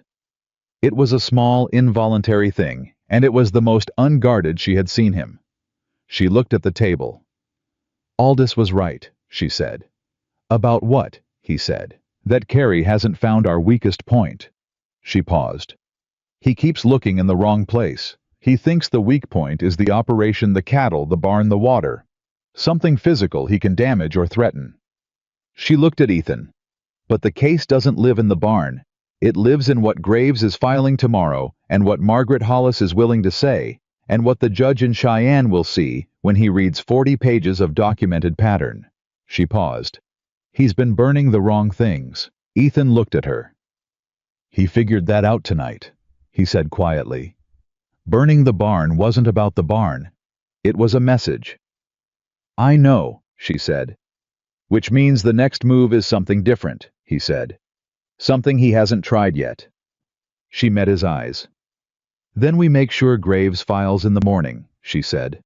"Before Carrie figures out what that something different is." He nodded. They sat in the kitchen for a while longer, the lamp burning between them, the mountain enormous and dark outside, the sound of the men coming back from the barn, drifting in through the walls, and something between them that had no name yet and didn't need one. Not yet. But something. Graves arrived at 7 in the morning. How was younger than Clara had expected, maybe 40, with a precise, unhurried manner and the kind of eyes that read a room before committing to a single expression. He rode up from Harlow with one associate and a saddlebag full of legal documents and took in the remains of the barn's east wall without comment, which told Clara he had been briefed and had already incorporated it into his thinking. Ethan shook his hand in the yard. "The filing," Ethan said. "Can we move today?" "We can move this morning," Graves said. "I reviewed everything you sent. The emergency injunction application is solid. The documented interference with the watercourse. The pattern of escalating harassment. The barn fire. As the most recent incident, a territorial judge will look at this and see exactly what it is." He looked at Ethan's bandaged arm. "That happened last night." "Yes," Ethan said. "Document it," Graves said to Clara, who was standing 3 feet away with a pen already in her hand. "Date, time, nature of injury, connection to the barn fire. I want it sworn and signed before I leave." "It'll be ready in 20 minutes, she said. Graves looked at her properly for the first time. He looked at the pen in her hand and the steadiness in her face, and he made some kind of assessment that she could see him making. "You're Miss Bennett," he said. "Yes, Arthur Graves. I've read your reconstruction of the school finance records." He paused. "It's meticulous." "So I've been told," she said. Something close to a smile crossed his face. "The Hollis woman," he said. "Has she confirmed?" "Aldous is bringing her formal statement today," Clara said.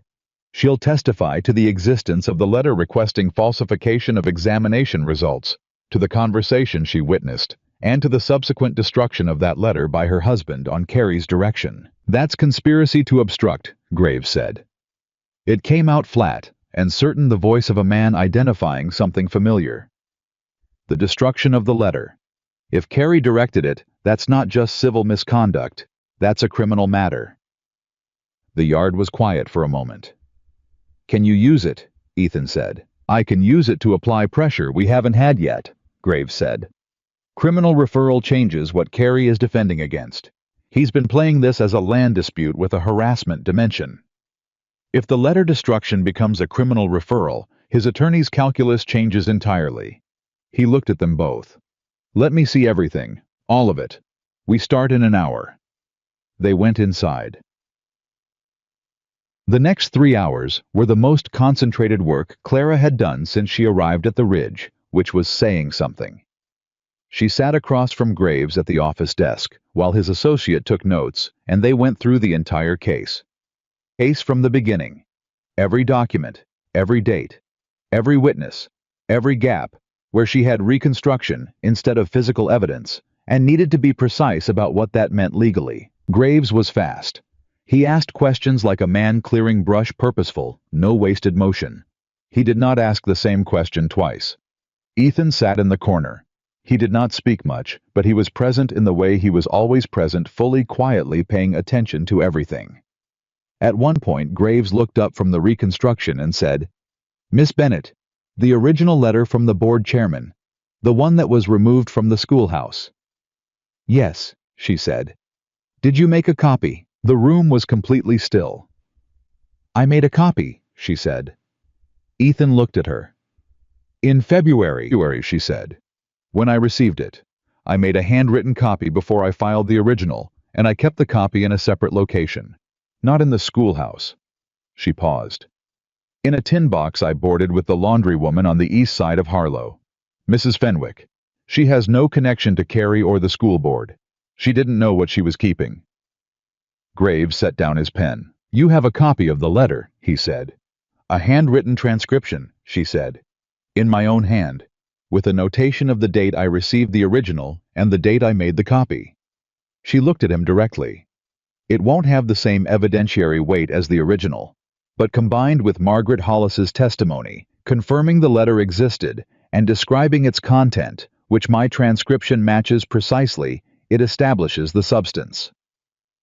Graves looked at her for a long moment. "How long have you been planning for the possibility of exactly this kind of proceeding?" he said. "Since February," she said, "when I understood what Thomas Carey was." Graves picked up his pen. "We need Mrs. Fenwick's statement confirming she held the tin without knowledge of its contents. We need the transcription retrieved today before Carey learns it exists." He looked at Ethan. "Who can go to Harlow right now without drawing attention?" Ethan was already standing. "Pete Garland," he said. "He makes the supply run every week. Nobody looks at him twice." He left the room. Clara heard him in the hall giving Pete instructions in a low, rapid voice. She heard Pete say, "Yes, ma'am," not to her, to Ethan, and almost smiled at the habit. She looked at Graves. "He's going to know soon," she said, "that we have the copy. Someone will tell him, or he'll piece it together." "I'm counting on it," Graves said. She raised her eyebrows. "When Carey learns, the letter was copied." Graves said, "He'll understand that destroying the original accomplished nothing. And men who discover they've done something at significant risk for nothing, they make mistakes." He wrote something in his notes. "I want him to know, but on our timeline, not his." Clara looked at the papers between them. "You're going to tell him," she said. "Through the appropriate legal channels," Graves said pleasantly. "The filing will reference the transcription. He'll read it when his attorney reads it, at which point he'll realize the schoolhouse was entered and the records taken for no purpose, which is a separate trespass issue, and the letter he thought he'd buried is still very much a living document." He looked up. "That's when he starts making the kind of decisions that finish cases." Aldous arrived at noon with Margaret Hollis. Clara had expected a frightened woman. She got something more complicated. Margaret Hollis was maybe 50, with a face that had been carrying something heavy for a long time, and when she walked into the kitchen and saw Clara sitting there, she stopped for a moment, and the two women looked at each other. "Miss Bennet," Margaret said. "Mrs. Hollis," Clara said. Margaret sat down across from her. Aldous stood near the door. Graves's associate had his pen ready. "I owe you an apology," Margaret said. "You owe me a statement," Clara said. "Not unkindly, but directly. The apology can come after." Margaret blinked. Then something in her face shifted. Something like relief, as if she had been expecting to have to manage someone's feelings first and had been given permission to simply speak. She spoke. She told it plainly, and without embellishment, in the voice of a woman who had been over it in her head enough times that the shape of it was clear. Her husband's meeting with Thomas Carey in January. Carey's instruction that the school board manage the situation with the Bennett woman before it became a problem. The drafting of the letter which her husband had done reluctantly, she said, which was the most charitable characterization she could offer, and the delivery of it to Clara. And then 6 days ago, her husband coming home from a meeting with Carey's attorney with the news that the records had been secured, the letter had been retrieved, and that as far as Carey was concerned, the matter was closed. "He said the letter was destroyed," Margaret said. "He told me that as though it was good news." "And you came to Reverend Aldous," Clara said. "I came to Reverend Aldous," Margaret said, "because I have been sitting in that house for 6 months knowing what was done to you, and I have run out of ways to make it smaller in my head." Her voice was steady, but there was something behind it that had been maintained at some cost. "My husband made a choice. I am making a different one." Graves asked her 3 specific questions about the letter's content, the exact language of the request, whether the board chairman had used the word falsify, whether Carey's name had been spoken in connection with the instruction. Margaret answered all 3. The associate's pen moved steadily. "Mrs. Hollis," Graves said when she finished, "I need to ask you about your husband's position. If you provide this testimony, is he prepared for the consequences?" Margaret looked at her hands for a moment. "He doesn't know I'm here," she said. The room was quiet. "I see," Graves said carefully. "He will know by tonight," she said. "And he will be angry. And then he will think about it because my husband is not a dishonest man. He made a coward's choice, which is different. And he will understand that this is the only direction that ends somewhere he can live with." She looked up. "And if he doesn't understand that on his own, I'll explain it to him." Aldous made a sound that was not quite a laugh, but was not quite not one. Graves looked at his associate, who was already preparing the formal statement for Margaret's signature. Clara looked at the table. She felt the case shifting around her like a river changing course. Not dramatically, not with a sound, but undeniably the weight of it, moving towards something that had not been possible 2 weeks ago, or even 2 days ago.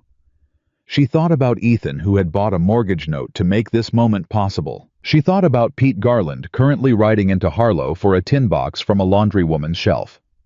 She thought about Danner in the bunkhouse with his splinted leg and his 12 years of memory. She thought about a rusted nail and a letter pinned to a schoolhouse door.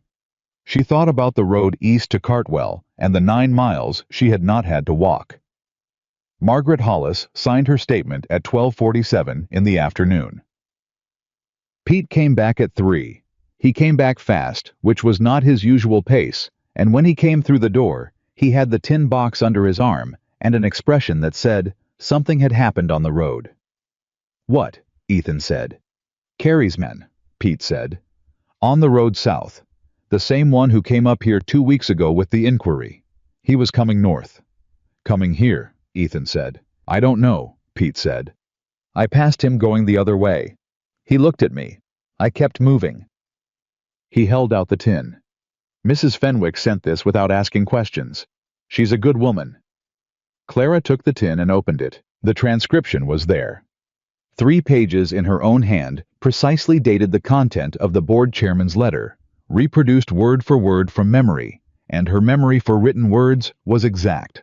Always had been one of those particular capacities she had been grateful for all her life, and never more than now. She handed it to Graves. He read it. He set it on the desk and looked at it for a moment with the expression of a man who has just found what he needed and is now reorganizing everything around it. "This matches Hollis's testimony precisely," he said. "It matches the original letter," Clara said.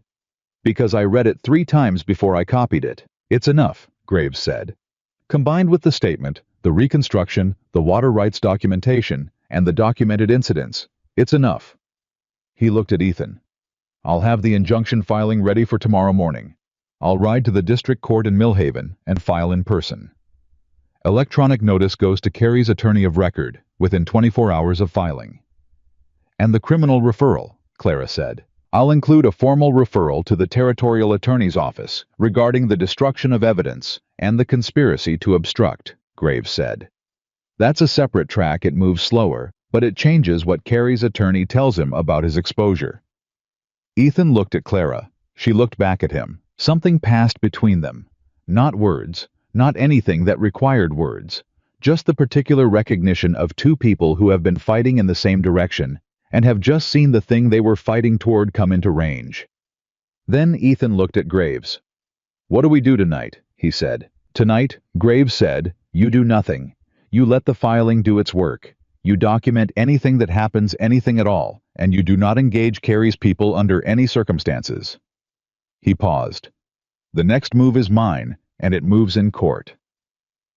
The next move, as it turned out, was not entirely Graves's. Carrie's man arrived at the Ridge at 5 in the afternoon. He was not the sharp-suited attorney's representative from the first visit. He was someone older, heavier, with the look of a man who had been sent not to intimidate, but to negotiate, which was a different thing entirely, and in some ways more alarming. Ethan met him on the porch. Clara stood inside the door close enough to hear. "Mr. Walker," the man said. "My name is Gerald Webb. I represent Thomas Carey in certain personal business matters." "I know who you are," Ethan said. Webb smiled in the way of men who are used to being known and have made their peace with it. "Mr. Carey has asked me to convey an offer," he said.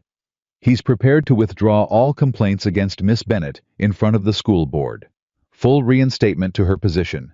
He'll personally advocate for it." He paused. "In exchange for the withdrawal of the territorial court filing."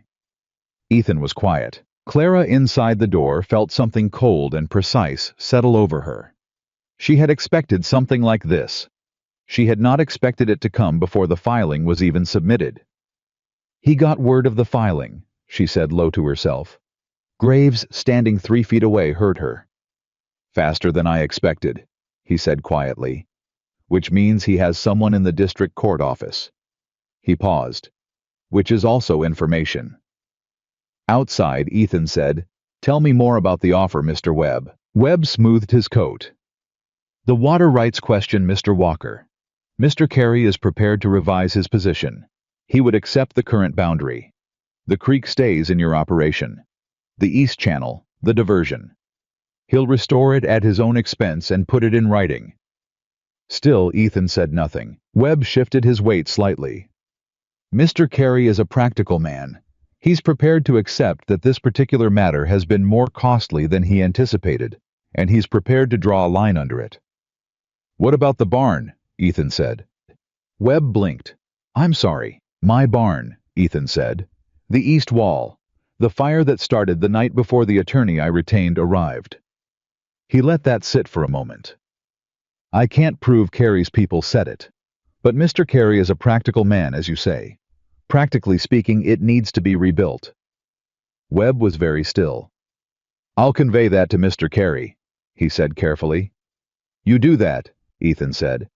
While you're at it, you can tell him the answer to his offer is no. Webb's composure held, but just barely. Mr. Walker, I want to be certain you understand what's being offered. I understand perfectly, Ethan said. What I understand that Mr. Carey may not is that what's been done to Miss Bennett doesn't become undone because the school board reverses a decision. The accusations exist. The record in this county exists.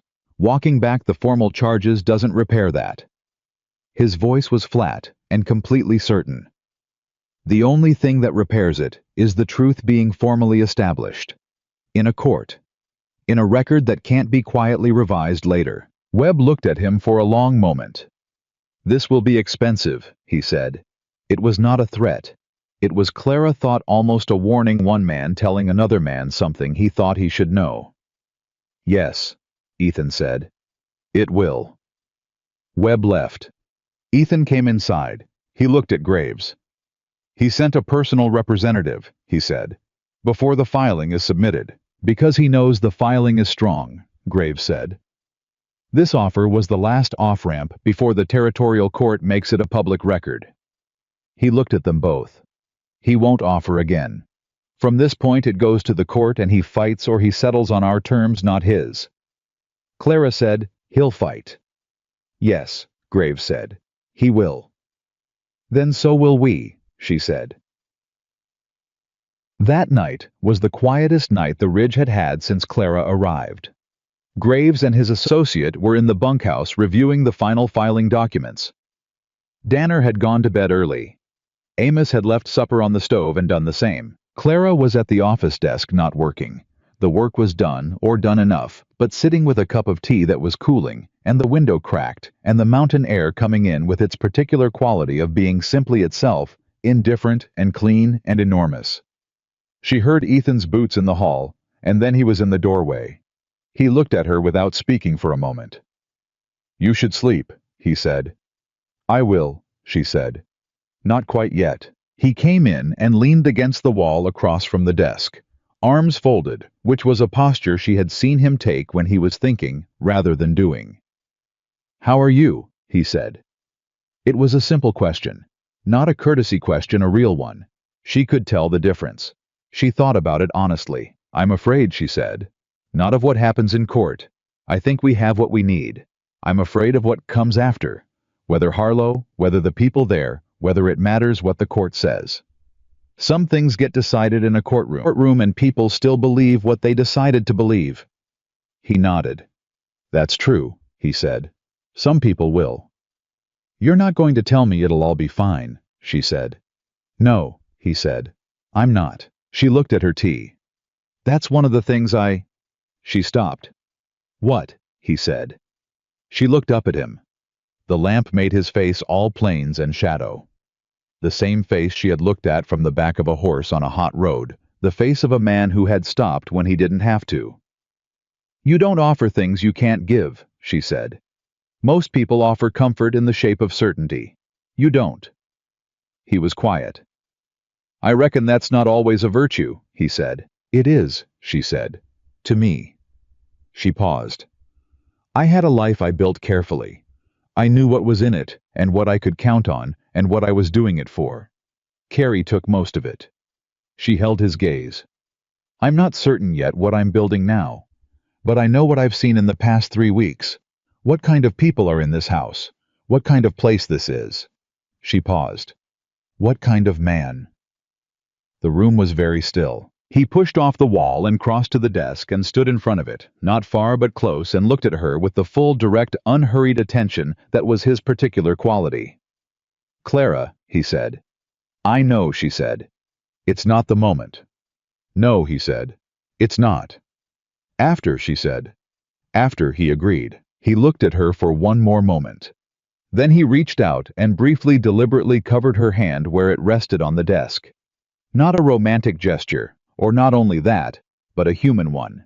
The particular warmth of one person telling another person, "I see you, and I am here." And then he took his hand back and straightened and said, "Get some sleep when you can," and walked out.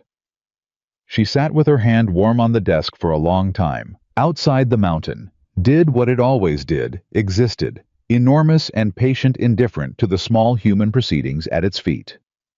The stars above the ridge were very bright. The creek in the north pasture ran in its restored channel, cold and steady, going where it had always gone. Clara thought about the filing that would leave for Millhaven in the morning. She thought about a courtroom in Cheyenne and a judge named Hargrove and 40 pages of documented truth. She thought about 13 days and what could be built in 13 days and what came after. She finished her tea. She went to bed. And for the first time since the nail had been driven into her door, she slept the whole night through.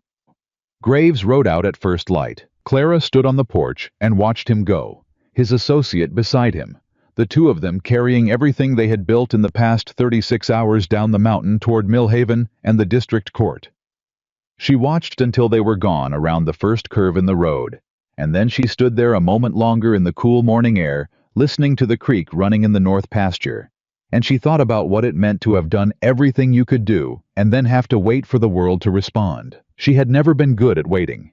She went inside and started working. There was still the operational work. The accounts didn't stop because there was a court filing in motion. The buyer correspondence didn't pause for legal proceedings.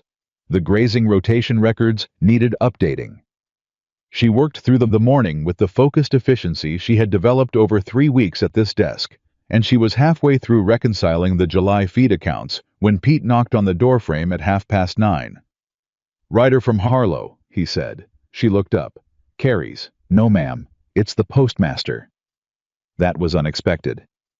"Send him in," she said. The postmaster was a small man named Feld, who Clara had seen exactly once, standing in the doorway of the post office on the morning she left Harlow. He had watched her go with the expression of a man who had expected something and was watching it confirmed. She had not forgotten that expression. He stood in the office doorway now and held his hat in both hands and looked like a man who had rehearsed something and was hoping the rehearsal was enough. "Miss Bennet," he said. "Mr. Feld," she said. "Sit down." He sat. He put his hat on his knee. He looked at the desk between them. "I need to tell you something," he said. "About the day the schoolhouse records were taken." She set her pen down. "I saw who went in," he said. "2 men. One of them works at Carey's mill. I know him by sight. The other one I recognized from the investment office. They went in with a key, which means someone gave them a key, and they came out with a box of documents." He swallowed. "I wrote down the time and the date when I saw it. I wrote down their names. I've been carrying that piece of paper for 2 weeks. Clara looked at him steadily. "Why didn't you come forward sooner?" He met her eyes for a moment, and then looked away. "Because I have a wife and 3 children," he said. "And because Thomas Carey handles the investment note on my building." He stopped. "And because I was afraid." "And now," she said. "Now I heard Webb rode up here yesterday," he said. "And Walker turned him away. And I thought about the fact that I've been watching Thomas Carey run this county since 1873, and every time he does something that ought to be stopped, everyone looks at their feet." He put the hat back on his head and then took it off again. "I'm tired of looking at my feet." Clara was quiet for a moment. Then she said, "I need that piece of paper, Mr. Feld, and I need you to be willing to put your name to a sworn statement." "I know," he said. He reached into his coat and put the paper on the desk. She picked it up, read it. Dates, times, names written in the careful block letters of a man who understood that precision mattered. "Wait here," she said. She went and found Ethan. He read the paper. He looked at Feld through the doorway. "I went and sent a wire to Graves in Mill Haven before the man had been in the house 20 minutes. Graves received the wire at 10:43 and amended the filing before he submitted it at 11:15. He sent word, back up the mountain by the fastest rider he could hire, and Clara read his message at 2 in the afternoon. The amended filing now included eyewitness testimony to the removal of documents from the schoolhouse, the identities of the men who carried out the removal, and a formal request that the district court order the preservation of any documents currently in Thomas Carey's possession related to Harlow County School District finances, which meant that if Carey tried to destroy anything further, he was doing it under a court preservation order, which was a federal offense. She read the wire 3 times. Then she went and found Ethan in the yard where he was working with one of the hands on the fence line, his bandaged arm moving more freely than it had the day before. She walked up to him and held out the wire and said, "Read this." He read it. He looked at her. "Feld," he said. "Feld," she said. Something passed through his face, not triumph, but something adjacent to it. The expression of a man who has believed in something and is watching that belief be confirmed not by one person, but by the slow accumulation of people who have been waiting for permission to be decent. "How many people has Carey been holding down by holding their notes," she said, "in this county?" Ethan folded the wire and handed it back. "I don't know exactly, but I've been hearing about it for 12 years. The mill, the investment office, the grain storage contracts." He paused. He built a system where the only way to do business in Harlow County was to do it through him. "And people let him," she said. "People let him," he said, "until they had more to lose by letting him than by stopping him." He looked at her. "That's what we built, something that made it possible to stop him." She thought about that. The filing, the injunction, the attorney's fee, the mortgage note he had bought to protect Margaret Hollis. All of it a structure that made it possible for people like Feld to take a piece of paper out of their coat and put it on a desk. "You spent a great deal of money on this," she said. "Yes," he said. "The operation can sustain it." He looked at her with something that was almost amusement. Almost. "Were you just reviewing my accounts for the past 3 weeks?" "Yes," she said. "Then you already know the answer." She did. The Walker Ridge outfit was profitable and conservatively managed and had no debts beyond the ordinary operational costs that any summer grazing operation carried. He had spent significantly on the legal proceedings and the mortgage note and the barn repair, and the operation would feel it, but it would not break it. "I know the answer," she said. "I wanted to hear you say it wasn't a reckless decision." "It wasn't a reckless decision," he said. "It was a calculated one." "What did you calculate?" she said. He looked at her for a moment. "That some things are worth what they cost," he said. She held his gaze. The yard around them was full of ordinary summer sounds, the hands working the cattle moving in the far pasture, the creek doing its steady work to the north. "Go back to the fence," she said. "I'll have the accounts updated before supper." He went back to the fence. She went back to the office. She was smiling when she sat down, and she let herself do it because there was no one there to see it and because it felt like something she had not done enough of in a long time. 6 days passed before the next word came from Graves. 6 days was not a long time in legal terms. It was a considerable time when you were living on a mountain with an ongoing operation and a case in motion, and a man who worked 12-hour days outside and came in for supper with the particular quality of presence that made a room feel different when he entered it. Clara noticed that. She had been noticing it since the first night, and she had been precise with herself about what she did and did not do with the noticing. She was not a woman who confused gratitude for something larger, or proximity for understanding, or the particular comfort of a place where she was trusted for something more than that. But she also was not a woman who lied to herself. On the 3rd evening, she was in the office late when he brought her coffee. Not Pete this time, but Ethan himself, which was not a thing he had done before. He set it on the corner of the desk and stood there a moment. "You don't have to do the operational work at night," he said. "The accounts can wait until morning." "I know," she said. "I like it. It's quiet." He looked at the lamp and the papers and her handwriting covering the current page. "What are you actually working on?" he said. She was quiet for a moment. "Letters," she said, "to the families of the children I taught." She glanced up at him. 17 families. I've written to them all, telling them what happened and why, telling them what the truth is." She paused. "They deserve to know. Whatever the court decides, those families made their opinion about me based on what Carrie's people put in front of them. I'm not willing to let that stand without at least putting the truth in front of them directly." Ethan sat down in the chair across the desk. "You think they'll believe you?" he said. "Some of them will," she said. "Some of them won't. Some of them will wait and see what the court says and then decide." She met his eyes. "But when I was teaching their children, I told them that truth matters even when it's inconvenient. I'd be a fraud if I didn't act accordingly." He looked at her with that quality of full attention. "You're going back to teaching," he said. It wasn't a question. Not quite. "It's what I do," she said simply. "Not necessarily Harlow, not necessarily this county, but somewhere. Children need teachers who actually know what they're doing, and I know what I'm doing." He nodded. She looked at the letter in front of her. "The season ends in September," she said, carefully without looking up. "That's what the employment document says." "Yes," he said. Neither of them said anything for a moment.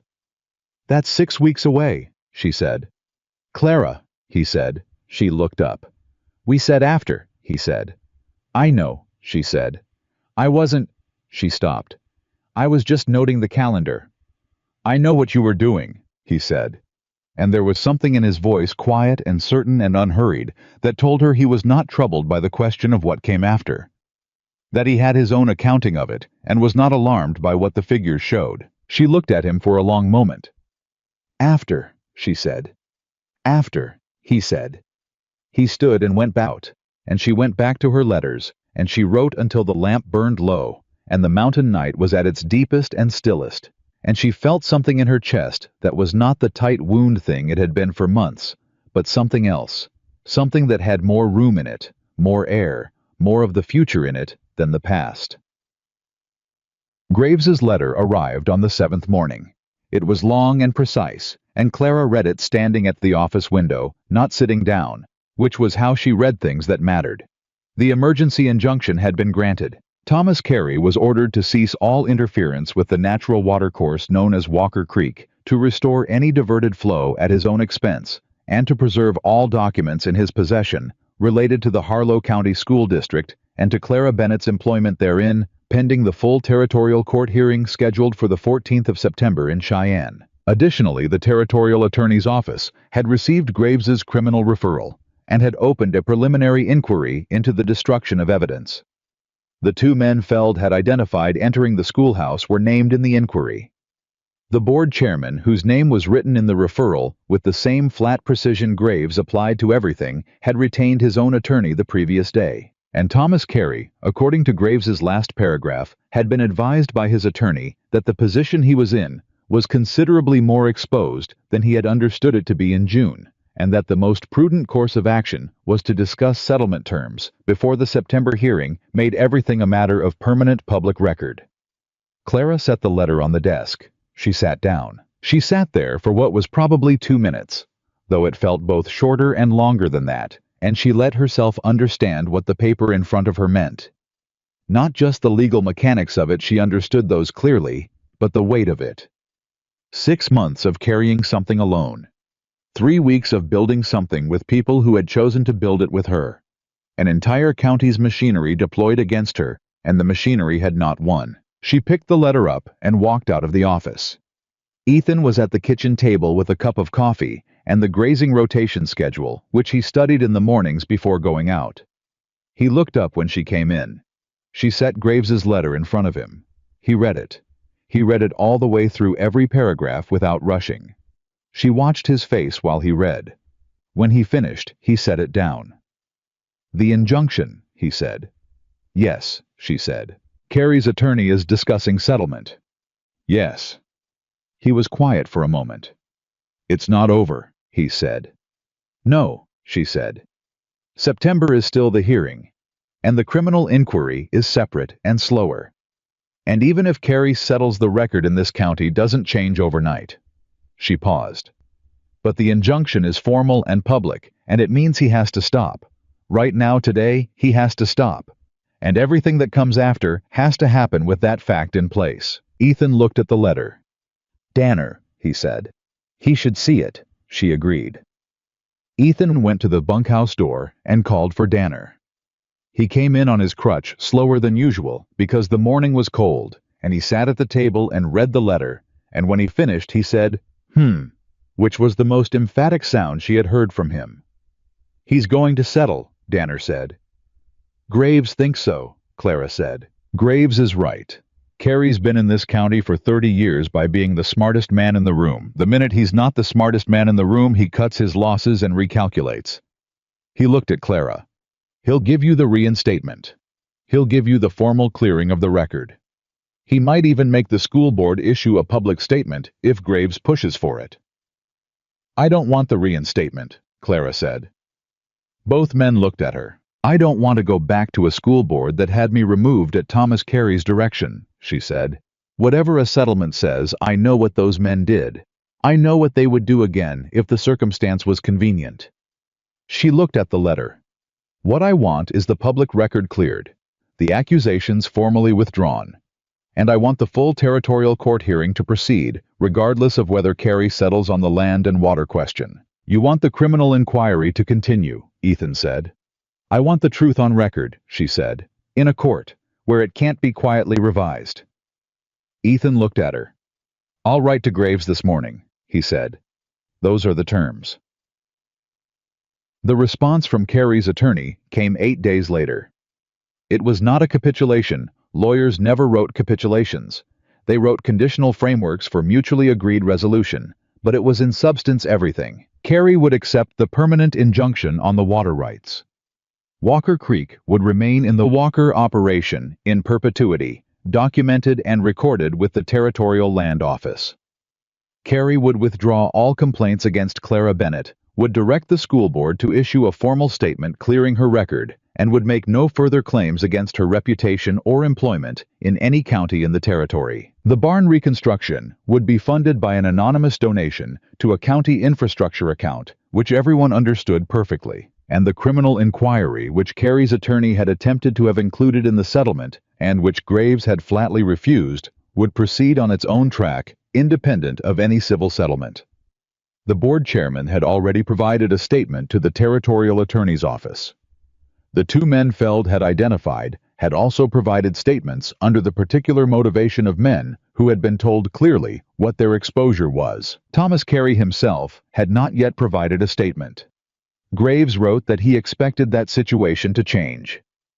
Clara read the settlement terms at the office desk on a late August afternoon with the window open and the mountain air coming in, and Ethan standing in the doorway, because he had brought her coffee again the second time he had done this, and likely not the last.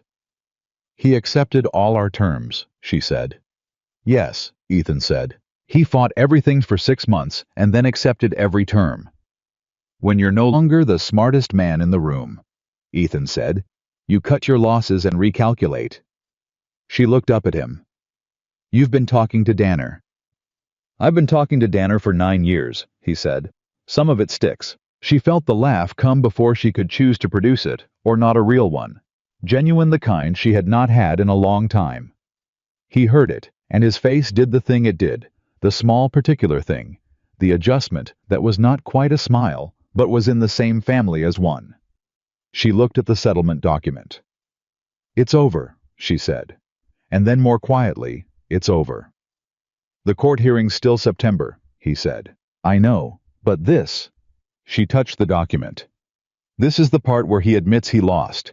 Everything after this is the formal record, which matters, but... She stopped. Clara, he said. I'm all right, she said.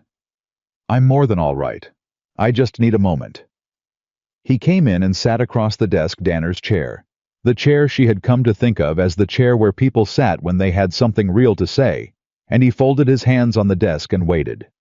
She took her moment. 6 months of carrying it, 3 weeks of fighting it, a rusted nail and a letter, and 9 miles of hot road, and a man who had ridden down a mountain because he couldn't just ride past. She looked at Ethan Walker across the desk. "What happens now?" she said. "The hearing is September 14th in Cheyenne," he said. "Graves wants us both there. Me for the water rights testimony, you for the record clearing." He paused. 3 weeks. "And the operation," she said. "Season ends 1st of October. The crew goes down, the cattle follow the second week." He looked at his hands. "The ridge goes quiet in winter." She understood the shape of what he was not saying, and she appreciated that he was not saying it because it needed to be her who said it. "September 14th, she said. "And then Cheyenne." "Yes." "I've never been to Cheyenne," she said. "It's a real city," he said. "Bigger than Harlow by a considerable margin." "Are there schools there?" she said. He met her eyes. "Good ones," he said. "The territory's been building them out. They need teachers." He paused. "They especially need teachers who can manage a school board." She held his gaze. "That's a long way from the ridge," she said. 40 miles, he said, "which is not very far when you have a fast horse and a reason to cover the distance." She looked at him for a long moment. He looked back at her with the same quality of patience he brought to everything. Not passive, not indifferent, but genuinely, completely willing to let things arrive in their own time. "You said after," she said. "Yes," he said. "It's after," she said. Something moved across his face. Not the small adjustment, something larger, something that had been waiting behind the adjustments for 3 weeks and was now allowed to be visible. "Yes," he said. "It is." She reached across the desk and covered his hand the way he had covered hers weeks ago. In this same room, the same deliberate and human warmth of one person telling another, "I see you and I am here." He turned his hand over and held hers. They stayed like that for a moment, two people at a desk in a mountain office with the window open and the summer light coming in, and the accounts finished, and the case won, and the future entirely unwritten. Then she said, "I should finish the correspondence."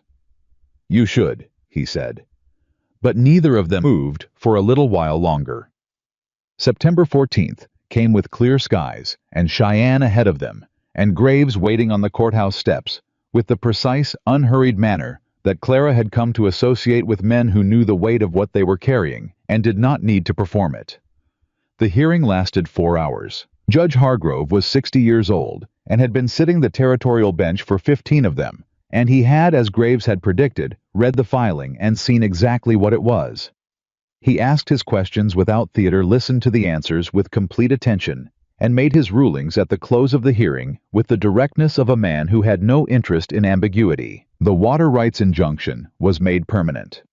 Walker Creek was formally recorded as the exclusive right of the Walker Ridge outfit in perpetuity. The settlement terms regarding Clara Bennett were entered into the territorial record and given full legal standing, which meant that the accusations against her, the complaints before the school board, and the discharge from her position were formally documented as having been without factual basis and were expunged from any record that would follow her. And the territorial attorney's office announced in the corridor outside the courtroom after the hearing that Thomas Carey had provided a statement the previous afternoon. Clara heard that last part from Graves, who said it with the contained satisfaction of a man who had expected it and was nonetheless pleased to be right. She stood in the corridor of the Cheyenne Territorial Courthouse, and she held that news still in her hands for a moment, the way you held something you had been trying to reach for a long time and had finally touched. Ethan stood beside her. "Did you know," she said to Graves, "that he would provide the statement before the hearing?" "I expected it," Graves said. When a man understands that the people around him have already spoken, the calculation changes. He can either be the last one talking, or he can be the one who spoke when it mattered. He paused. Carey chose the former in every case for 30 years. Eventually, even that calculus reverses. "Will it be enough," she said, "for the criminal inquiry?" "The inquiry will run its course," Graves said. "I won't promise you an outcome, But what I will tell you is that the territorial attorney now has testimony from the board chairman, from the two men who entered the schoolhouse from Carey himself, and from three witnesses external to Carey's operation, including Mrs. Hollis and Mr. Feld. He looked at her directly. The truth doesn't always win as fast as it should, but in this case, it has the documentation it needs. She nodded. She looked at Ethan.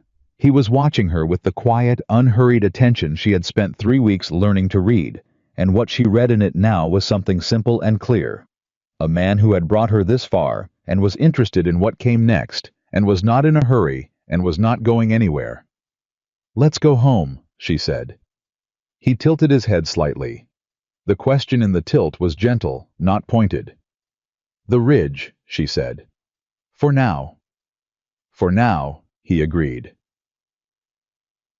They rode back up the mountain in the early afternoon with the light coming down at the angle it came in September, lower and more golden than July, the aspens just beginning to think about turning. Clara sat behind Ethan on the way she had on the first day, and she looked at the mountains around them and thought about how different they looked now than they had in July. Not the mountains themselves, but her relationship to them. She knew this terrain now. She knew the creek and the north pasture and the ridge above, and the particular quality of the air at elevation in the early morning. She knew the people in the house at the end of this road. "Danner will want a full account," she said. "He'll have questions written down," Ethan said. "He's been thinking about it all day." "Pete will want to know about the courthouse," she said. "He's never been to Cheyenne." "Nobody on my crew has been to Cheyenne," Ethan said. "We'll have supper and you can tell them." She was quiet for a moment. "I wrote to a school in Cheyenne," she said, "before the hearing, asking about positions." He didn't tense. He didn't change the pace of the horse. "Did they write back?" he said. "Not yet," she said. "But I expect they will." She paused. "I also wrote to the families in Harlow. All 17 of them. I told them the hearing was today, and what I expected to come of it, and I told them that regardless of what they thought of me, their children deserved a teacher who was there for the right reasons, and I hoped whoever taught their children next was that kind of teacher." "That's generous," he said. "It's honest," she said. "Which is different." She paused. "3 of the families wrote back before I left." He waited. "They want me to come back," she said.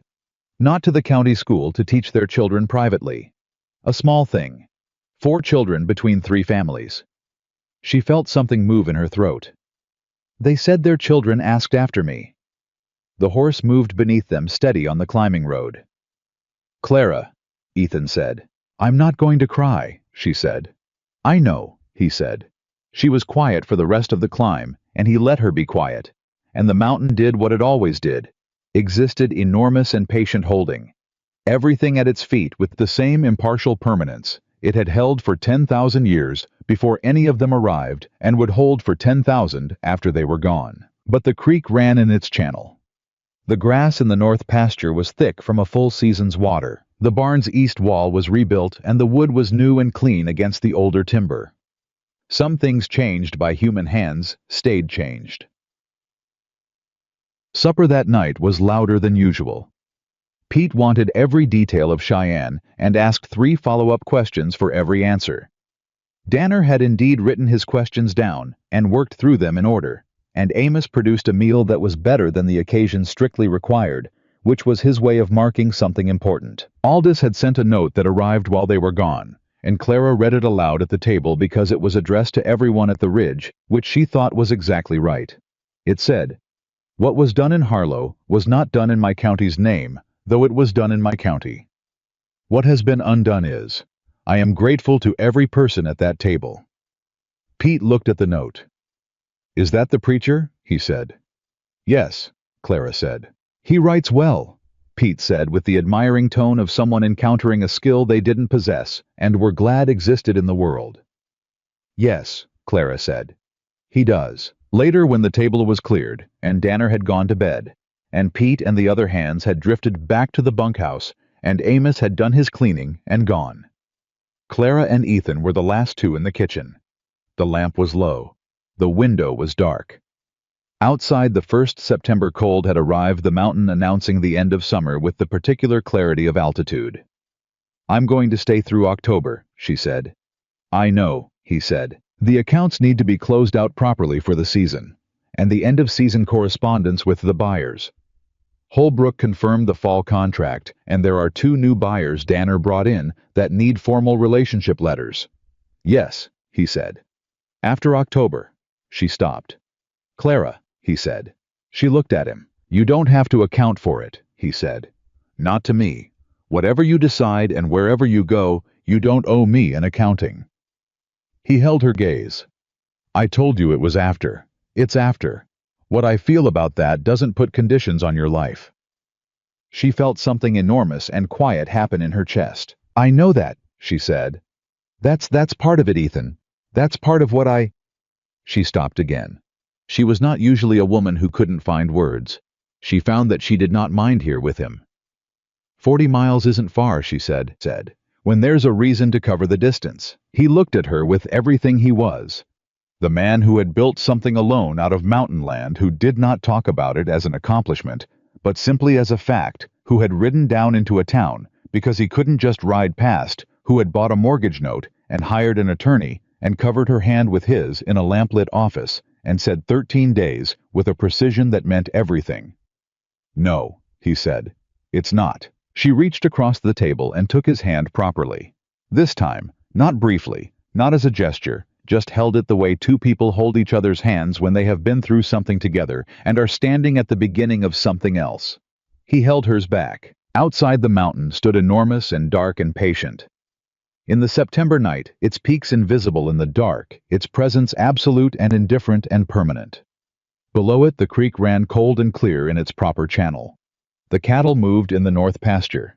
The new wood on the barn wall was silver in the moonlight, and inside, in a kitchen that smelled of wood smoke and coffee, 2 people who had found each other at the end of a very hard road sat together in the quiet and let the future be what it was going to be. Not rushed, not promised away, not smaller than it deserved to be. Just possible. Open. Theirs. Clara Bennett had come to the ridge with a satchel and a straight back, and a name that a powerful man had spent 6 months trying to destroy. She was leaving eventually when October came and the season closed, and the road called her forward with that name restored, documented permanent in the territorial record of the state of Wyoming. And she was leaving with something else too. Something that had no entry in any ledger and needed none. Some things you didn't account for. You simply carried them forward carefully into whatever came next. And whatever came next for Clara Bennett and Ethan Walker began right here in the particular warmth of a hand held in the particular quiet of 2 people who had earned each other honestly in the light of a lamp burning low in a mountain house, while the world outside went on being enormous and indifferent and full always of the possibility of something good. That was enough.